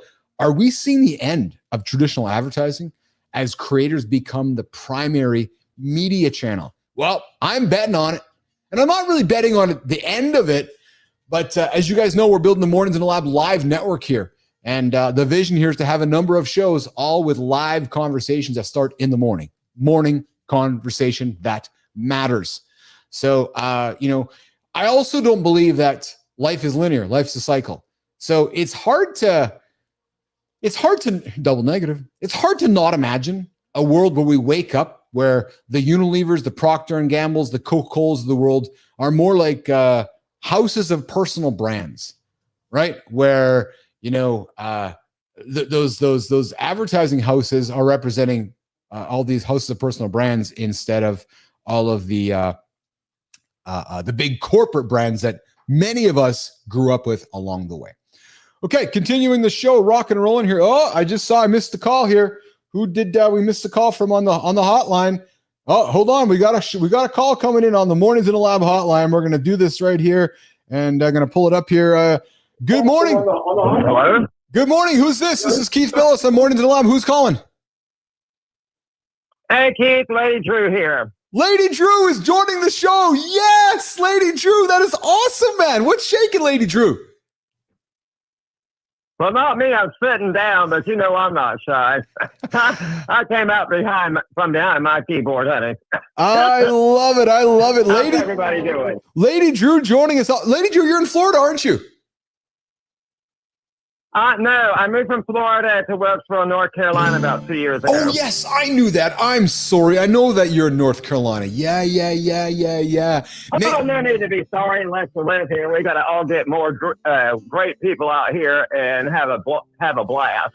That's awesome, man. Oh, man, I'm so happy right now. Melissa, I'm so happy right now. You guys can see my big smile on my face. I got a big smile on my face. I love when the community joins the show here. This show is for all of us, right? You guys heard my rant yesterday. I create the show for all of us. Lady Drew, what do you got hey, take a moment to plug yourself. What do you got going on today, Lady Drew? Well, I don't have a gentleman, so I can't be plugged right now. Just enjoying life, enjoying my 4 children, which are 3 dogs and a cat, and enjoying your show as always. And just wanted to say hello, everybody, and glad that we're all having a great time today. This is one of the busiest shows I've seen since I've joined you guys. It is a crazy show today, Lady Drew, isn't it? It's just a lot of fun, a lot of action, a lot of with some great guests, great conversation, a lot of goodness happening in the community for sure. Hey, it's fantastic. People are communicating while they're on the show. I think it's fantastic. Yes. Hey, what kind of dogs do you have, Lady Drew? I have a Shiznese, which is part Pekingese, part Shih Tzu. I have a Chihuahua. Then I have an English Bulldog Terrier mix, and most people call them pit bulls. That's awesome. And you got cats too. Then I have a Russian blue Siamese cat. That's so spectacular. I have an English Bully and a Pomeranian, so I can relate to your English Bulldog stubbornness. Oh, yeah. I love life. I love wild and domestic animals. And, I'm an activist for all domestic wildlife, the earth, the universe, the whole 9 yards. I am busy in everything. I love it. Hey, Lady Drew, what was your highlight of today's show today? What was my highlight? Yeah. I don't know. That's hard to tell because I love everything about your show, and I think the people are wonderful, and I just want everybody to have a happy, healthy, safe, and successful life, and always exercise, eat healthy, and drink healthy, and be the best you can be. Awesome. Well, Lady Drew, I appreciate you taking the time to pause your day and join our day. Scott Benzie coming in saying, morning, Lady Drew. And Lady Drew, I thought you'd have some fun with my comment there with that really profound statement from Webb, which was, WTF is this shit? So listen, Lady Drew, you can see me looking at you. I appreciate you pausing your day, joining the live conversation. And all of you guys can join it as well. 431-300-3005. We got another one coming in right now as well. Let's join it. Let's see what it is here. Good morning. This is Mornings in Live with Keith and Friends. Who's this? Who's this? Michael, Global. Global, yes. What's going on, Michael? Global, what's shaking? This is awesome, man. Global, where are you joining me from today, brother? West Virginia. Yes. Global hanging out with us every day here on the show. A founding member of the community. And Global, what's been your favorite part of the show today? Well, the diversity where you are able to get serious, get funny, increase the vibration and lower it, interact. So it's a variety of vibrations, perhaps. Yeah, well, you heard our conversation with David Meltzer on the show today is about frequency, right? So I'm gonna take what you said as a compliment, because I'm gonna take that as a host. I believe I'm good at leaning into the different frequencies that are around us on the show and moving my energy into the direction of where the audience wants to go or our guest wants to go, and as well as the comments want to go. So I'm going to take your words as a compliment, Global. Yes. Awesome. How did you find our show, brother? First-time caller, long-time listener. Yeah. Hold on. I got a button for that because we are literally now on old school radio. First-time caller, long-time listener. We got Global joining us from West Virginia today. So damn awesome. Hey, Global, how did you find our show? I would believe the algorithm probably sent me there. I searched the YouTube daily for a decade, and your show showed up. So it was accidental. Nice. And you have made it back on a daily basis. Lady Drew, I appreciate you joining as well. Lady Drew, I dropped your call to bring in Globals. You guys are awesome, man. You guys have made my day. I'm so excited that you guys are taking some time to call in. Mike, what do you do on a day-to-day basis, man? Like, what pays the bills, Mike?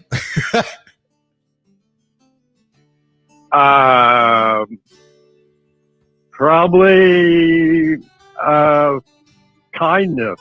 My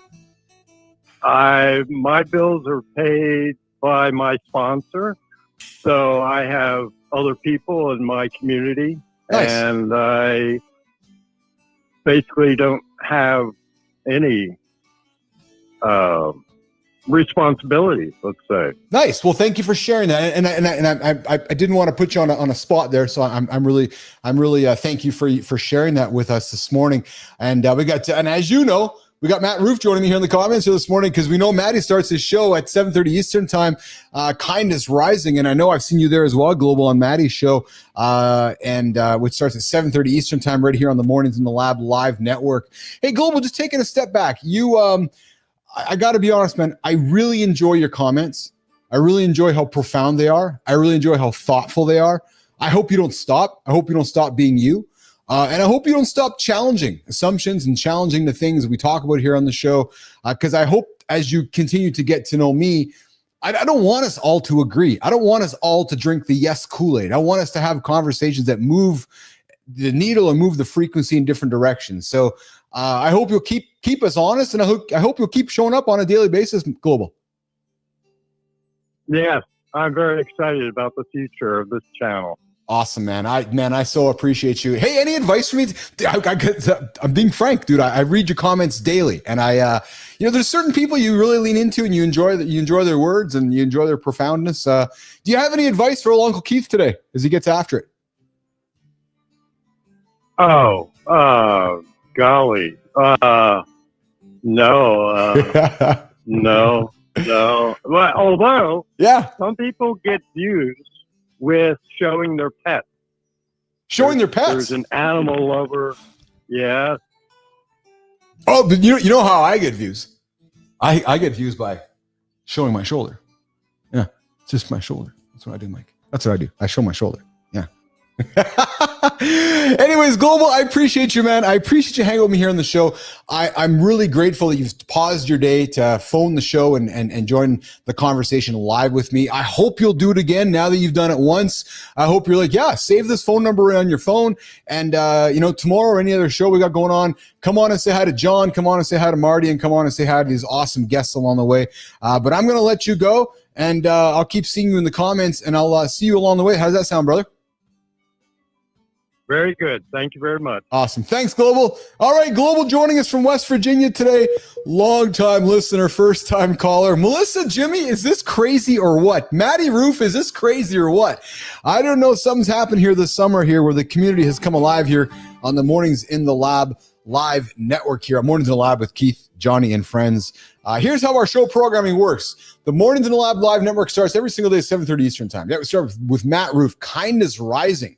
A reason to get out of bed with kindness. True mother story. Yeah. Then once you're feeling kind and warmed up, you got your cup of coffee, you're moving, you stay in the same space, and all of a sudden Uncle Keith and the gang shows up at 8 o'clock Eastern time, and we move your walk into an accelerated energy. Oh, yeah. And then we get after for 2 hours in the lab with myself and Johnny and Marty. And then come 10 o'clock Eastern time, we get into Inside the AI Lab, this segment we are in right now, which clearly is all about community, AI, business, and all about you. Hey, Jimmy, ears up, brother. I noticed that we did not get to a topic on that second hour, I should say, which is Talk First, Win Fast, the secret power of live conversations.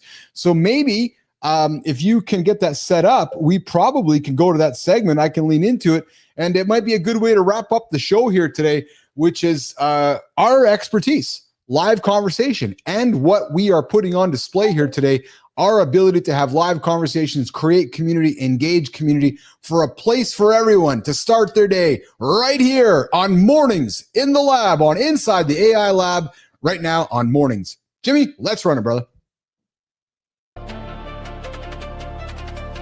What if the difference between the men who get promoted, close more deals, and build stronger relationships versus those who don't comes down to a single factor that most guys completely overlook? Every day, while you're crafting the perfect email or waiting for the right moment to respond, other men are capturing the success you're missing. Recent studies reveal that men who master one specific communication approach consistently outperform their peers by massive margins. The research shows measurable differences in career advancement, relationship satisfaction, and goal achievement. The solution isn't about working harder or being smarter. Today, we're diving deep into the science of winning through strategic engagement. Let's unlock your edge. True story coming up here. I just see Benzi's comment there. No, not Benzi's, Dusty Struggles comment.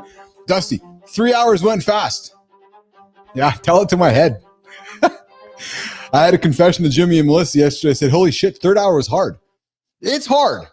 And I'm not complaining by any stretch. No, I'm having the most fun. But I want to frame it out.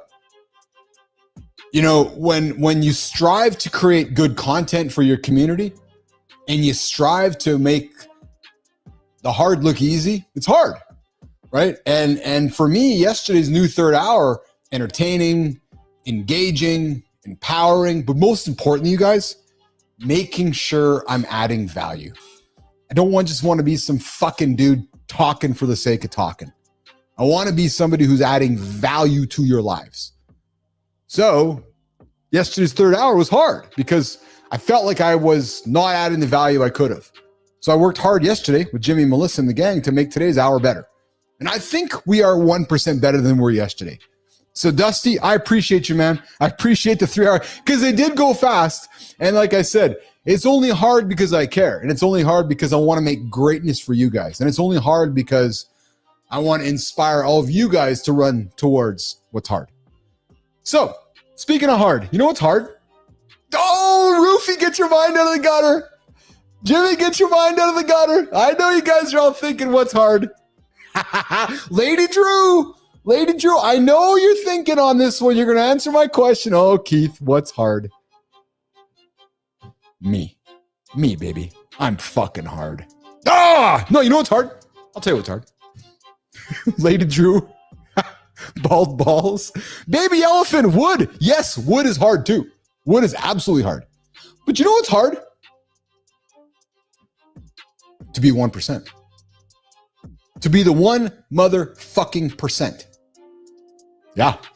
Everybody wants to be the 1%, but they're happy with just being the other 99% because they don't know how to get to the 1%. Well, in the world of marketing, I'm going to ask you guys a question. If your wallet is open and you're looking to buy, don't you just want to talk to somebody and buy? Yeah. Like, don't you just want, okay, here, I want to buy something. Okay, well, doesn't buying something constitute a live situation? Whether it is a live conversation or a live interaction, it's not recorded. It's not edited. It's not wait until I'm ready. No, it's live. And let me ask you this. Have you ever been on a website, Nation, where live chat helped you right away? I know you all have. Or you made a phone call to somebody because you're like, I got to talk to an agent, and that live person helped you right away. Well, did it change your impression of the brand? Did it change your impression of your experience?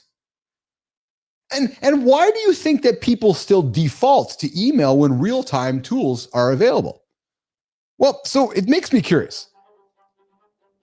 Humans love and like to communicate.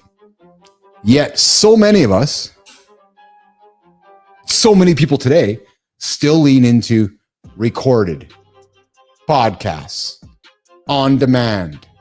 That to me is the problem with the someday, one day I'll do it tomorrow culture. No, have a live conversation. Sell something live. Get in front of your community live. Start the conversation live. Set the conversation live. We live in a digital world, you guys. Your conversation is going to be recorded. It will turn into an on-demand experience. But the reality is there are still people looking for live conversations, live experiences, live abilities to communicate with somebody.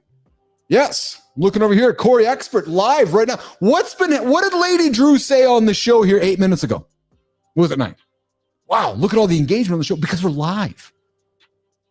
Guys, when I was going to ICUC, you guys remember Dancing with the Stars? Oh, it's frolic time with Uncle Keith. I only frolic when I'm happy. I only frolic when I'm happy. Yes, I'm happy right now. But do you guys remember Dancing with the Stars? It was live. It is live. Uncle Keith was moderating those comments on the bottom of the screen back in the early days of Dancing with the Stars. I know live. Look at today's show. So many people I got 1,000 downloads on my podcast. Good for fucking you. How many minutes did it listen to? Oh, I don't know. But I got 6,000 downloads. Well, yeah, I just bought them. Just like 50 Cent bought Ja Rule's tickets to his concert. I just bought them. Yeah. Hey, Corey Expert, what's up, Keith? Wow, loving your vibe. Real podcast worth energy. I'm building a space where we could trade tips and ideas off stream. Would be dope to link on Discord. Boom, boom, Corey Expert. Wow. Live. It's hard, but so meaningful, so rewarding, so community building. Look at the last 3 hours on this show. If this was a podcast, do you think we're connected? Do you think Lady Drew's connected to Global? Do you think Bernard is connected to Scott Benzie? Do you think Uncle Keith is hanging out with all these awesome humans in the community, like Young Conquer and I'm looking at all the names of my community right now. No, because all those experiences wait for one day, someday, not live. So, guys, if you're in business and you are starting, or you're starting a business, or you're in the middle of a business, and in a world of AI, listen. You guys have seen this craziness happening on our show. Like I got some John AI person. My mom showed up. My mom, Jimmy. Who the fuck is making my mom? I don't know, man. And then I wake up the show this morning for my opener, and my opener is interrupted by this mornings family. What the fuck, man? I'm telling you. You know, Roofy talks about it. Yeah, which is live is easy to start, hard to do every day. True story. But that's how you become a 1%. And here's the thing. I got a confession for you guys in the community. If you guys are all wondering where you can invest your time and invest your energy, you can do it right here. I got a promise for all of you motherfuckers. Yeah, I'm calling you all motherfuckers, my community members, our community. I got a promise for you guys. As long as I'm awake, as long as I'm alive, I will be here. True story. Soul John Anderson. It's my commitment to you. So if you are looking to invest your time in a business, in a community, in a space that is growing right in front of your eyes, I invite you to do it right here on Mornings in the Lab, the Mornings in the Lab Live Network. I will be here every single day to get up with you guys. Whether I'm here in Manitoba, whether I'm somewhere on the planet, because I'm looking to get out here soon, I will be here. Why? Because I got to get up. That is what blows my fucking mind away when I talk to people, when Matt talks to people about, hey, yeah, I'm just going to start a podcast one day, or my business isn't going very well. Did you wake up today? Yeah. Once we start a live conversation. You don't got to put on a show. That's what we do here. You don't got to make it 3 hours. You can do 30 minutes. But guys, have the live conversation with your audience. Watch the magic happen. You know what? I'll tell you guys something. When I was growing ICUC and I had a BlackBerry, one of the first 4 BlackBerries in Manitoba, true story. I grew my business. I beat all my competitors because I was responding to emails back in the early days of always on email. And I know you guys listening right now are like, what are you talking about? Always on email. Yeah, well, it's just like back in the day when BlackBerry was around. So back in the day when BlackBerry first came out, your email was attached to your desk. I remember the marketing, you guys. It was, yeah, take your email with you. People are like, what? Take your email with you? Yeah, take your email with you. And now we just take it for granted. Well, the reality was when I was growing my company in the early days, live is what set me apart. How? Because I was responding to people in real time when they emailed me. I'll never forget the story. Coca-Cola sent me an email. I was on my couch watching American Idol, and they were looking for a proposal. They sent that to me at the beginning of the show. By the end of that episode of American Idol, I'm dating myself now, they had the proposal done, responded in their inbox. And I remember that person saying to me the next day, saying, were you waiting for my email? Like, were you just live sitting there waiting? I'm like, no. I just believe that if you're standing there and your wallet is open, then you're looking to buy. Back to live. Here's an offer for the nation. Here's an offer for all of you. You guys want to sell something? Let's try something. Let's try something. Live shopping is big in Asia, but not big here in North America just yet. So maybe we do a live shopping show. Maybe we do a live channel. So if you want to sell something, we can try it out. Be a guest on the show, bring your product up here, and you flaunt it. You flock it. You share it with the world. Let's think about it. Let's talk about it on a future episode of Inside the AI Lab on Mornings in the Lab. Okay, coming up to the end of the third hour here, I'm going to search on rocking and rolling out of here. I'm going to put my attention from here to down here into the comments. Let's see here. Bernard's plugged in now. Yes, Bernard, you are always plugged in. Bernard, if you guys don't know me, huge fan of Bernard, then you guys aren't paying attention. Oh, hey, Lola's here. Remember I was talking about my dog and how my dog's adjusting to the third hour? She's like, Dad, you're still down here? I'm like, yeah, I am. I'm going to get a camera. I'm going to get a Lola cam so I can point it on her in the lab here because she's looking for me. She's like, where the fuck are you? You're an hour late. I'm like, no. I got the third hour show. Into the comments, Bernard's plugged in. Scott Benzie, better conversations here than with worldly hit snooze type people. I agree.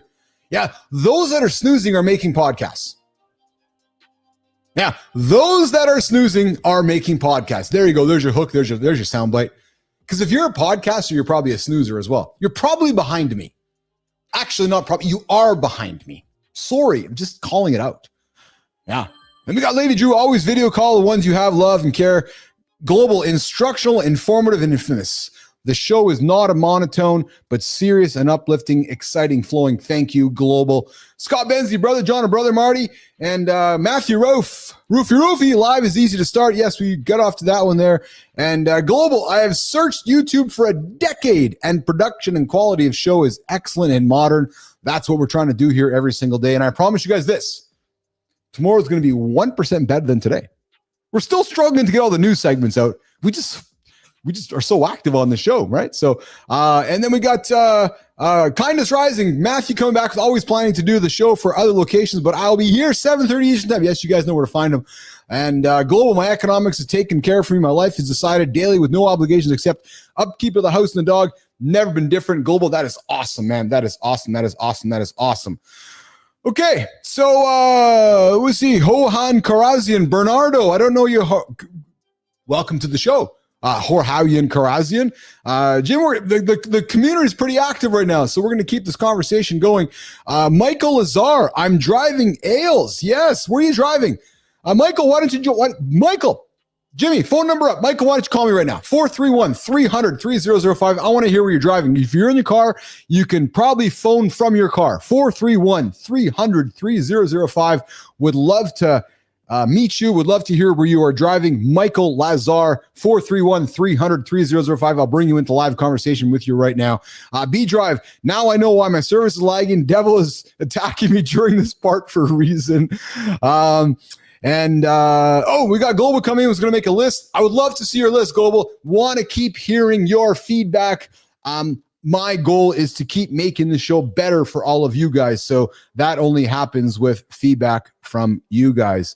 And Lady Drew, love your comments, man. I know you're always domestic. Oh, here we go. We got the phone lines ringing, Jimmy. Let's bring them up here.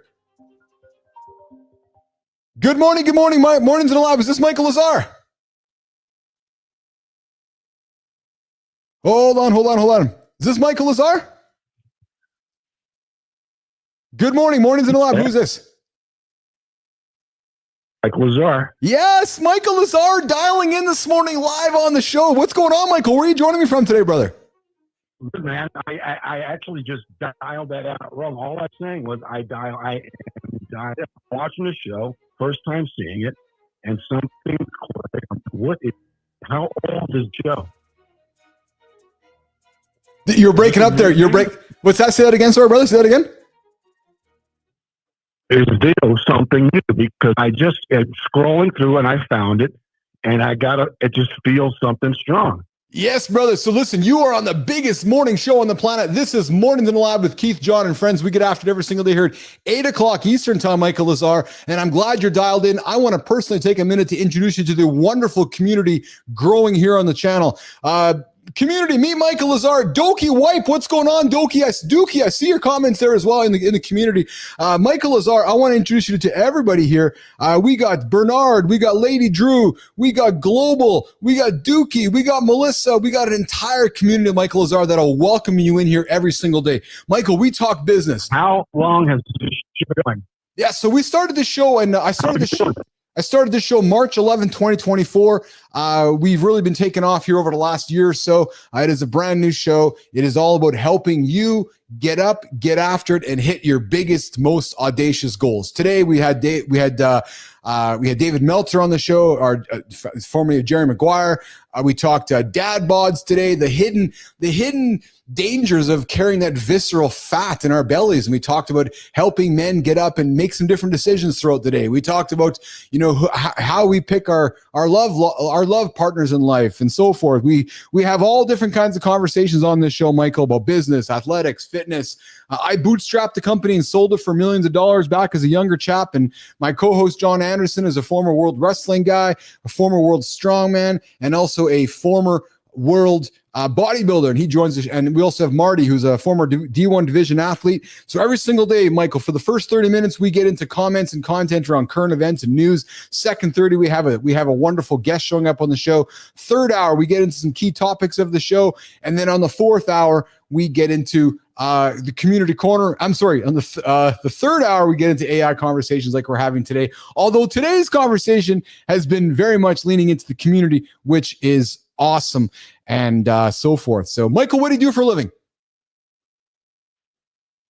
I'm a filmmaker, and I want to drink your blood right now because you've got me on fire. It shows really, you got a really good vibe going on, dude. That's like, that's awesome. What kind of filmmaker are you? Just make something fresh. Yes. What kind of filmmaker? I make are you? movies. I make independent films. I'm an independent filmmaker. Oh, dude, that is awesome. I make films. You can watch all my movies. All my movies are on Tubi. I make action crime dramas, and I have a ball. I'm based in Las Vegas, and I love movies, and I love telling stories. And once in a while, I come across something that just pins my radar.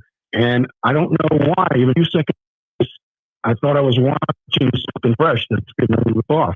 Yes, well, this is fresh, brother. This is a fresh experience you will not find. Michael Lazar, there is not a show on YouTube. There is not a morning show on the planet like Mornings in the Lab that you are experiencing right now. I'm extremely grateful for you being here today with us. And I got to be honest, brother, I'm not a filmmaker, but I'm an amateur filmmaker dabbler. I love making film. I love making creative content. I don't want to offend you with what I'm going to say next. I've been leaning into a lot of the AIs of the world to make some really great content.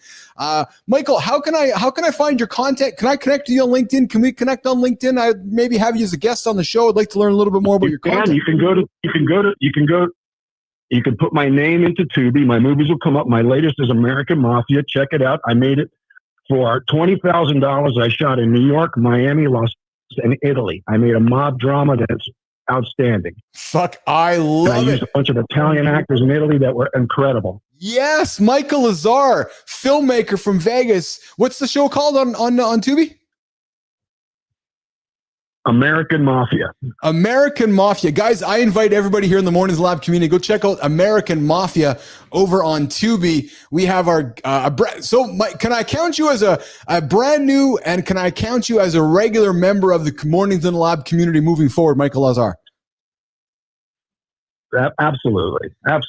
I hope I'm telling you, I got a good feeling about your show. I appreciate you, brother. Well, listen, I have an invite for you. Look at me in the camera right now, bro. I'm looking at you right now, Michael. I have an invite for you, pal. I want to see you in the Mornings in the Lab community on our YouTube channel. Please subscribe to our channel. I would love to learn more about the content you're making. Hey, Melissa, let's get connected with Michael on LinkedIn. And ideally, we have Michael on the show because what a great story. Michael finds our channel, stumbles on it, listens to it. I invite him to call. He calls. Now he's going to potentially be a guest. And we can, fuck man, you're a filmmaker. I'm going to go watch your shit, Michael Lazar. American Mafia on Tubi with our guest this morning. I'm sorry? Thank you, my friend. Good luck to you. I'm going to be watching. All right, I appreciate you. I'm going to be watching. Thank you. I appreciate you. All right, Michael. Michael, Jimmy, let's walk Michael out of here. We're going to walk Michael Lazar out of... Fuck, man. What an awesome experience. Okay, back to live. So if you guys are making a podcast, that doesn't happen. True story. So you guys want to build a community? You want to build a business based on real humans? Start a live conversation. Okay, well, thanks, Jimmy. Tomorrow's show. Hey, guys, let's see some love in the comments for Jimmy. Let's see some comments from Melissa. They have fucking rocked it today. Melissa has been in the comments with you guys, keeping this community engaged. Jimmy has been on the board here today, man, getting all the buttons pressed, getting all the segments pressed. You know what the funny thing is? I think Jimmy was a little bit stressed about today's show because Uncle Keith wasn't, he was ready in his head, but wasn't as ready as maybe Jimmy thought he was. So Jimmy's like, I don't know, we're ready. I'm like, it's okay, 1%. Jimmy was on the ball here today. So Jimmy, I love you, man. Fucking great job today producing the show. Global, everything you see behind the scenes and all this production, that's Jimmy. True story. We're going to make Jimmy the most famous Filipino in the world. Yeah, that's another true story. Producer Jimmy, hanging out and driving all this great stuff here on Mornings in the Lab. So guys, let's throw some love to Melissa. Let's throw some love to Jimmy, because though Melissa and Jimmy, Uncle Keith isn't as as handsome as the handsome chief, Uncle Keith. Yes. All right. Guys, tomorrow. Jeff Glauser joining us for I Fired My Best Friend from My Business. Guys, I have fired a few best friends from my businesses. That is a true story. Yep. Tough. Super fucking tough. We're going to talk about it tomorrow on the show. And we have Jeff Glauser joining us as well. And the 3 hours. You know what the funny thing is? I'll tell you guys something. So I got introduced through Meltzer from Glauser. And Glozer was supposed to be on today's show, but then Meltzer booked on today's show. So I was like, well, Glozer, in the hierarchy of times, Glozer was like, all right, I'll just step back and Meltzer gets his money. And I hope you guys will all join me tomorrow as well, right here at 8 o'clock Eastern time. But before you do that, 7:30 Eastern time with my buddy from another mother, Matty Roof, who gets up, gets after it every single day. Okay, so on behalf of Global, who joined the show today, on behalf of Michael Lazar, who joined the show today, on behalf of David Meltzer, who joined the show today, on behalf of the entire... I feel like somebody else phoned in, Jimmy. Did somebody else phone in? No, Lady Drew phoned in too. So on behalf of all of my Mornings in the Lab compadres, I'll see you guys in the Mornings Lab community on the Mornings Lab channel. Please go check it out. Please go check it out. We are continuing to add value to that platform. So go, just because the show's over doesn't mean we're all gone. No, the community continues, and then we'll be back tomorrow morning on here at 8 o'clock Eastern time. So I'm going to get out of here, and we'll see you guys tomorrow. And I got to go figure this AI shit that I don't know. These fucking characters that are popping up in my world that are confusing me. These mornings, folks, my mom, I got to call my mom. Like, Mom, are you like, what are you doing, man? Anyways, have a good one, guys. We'll see you guys tomorrow right here on the network.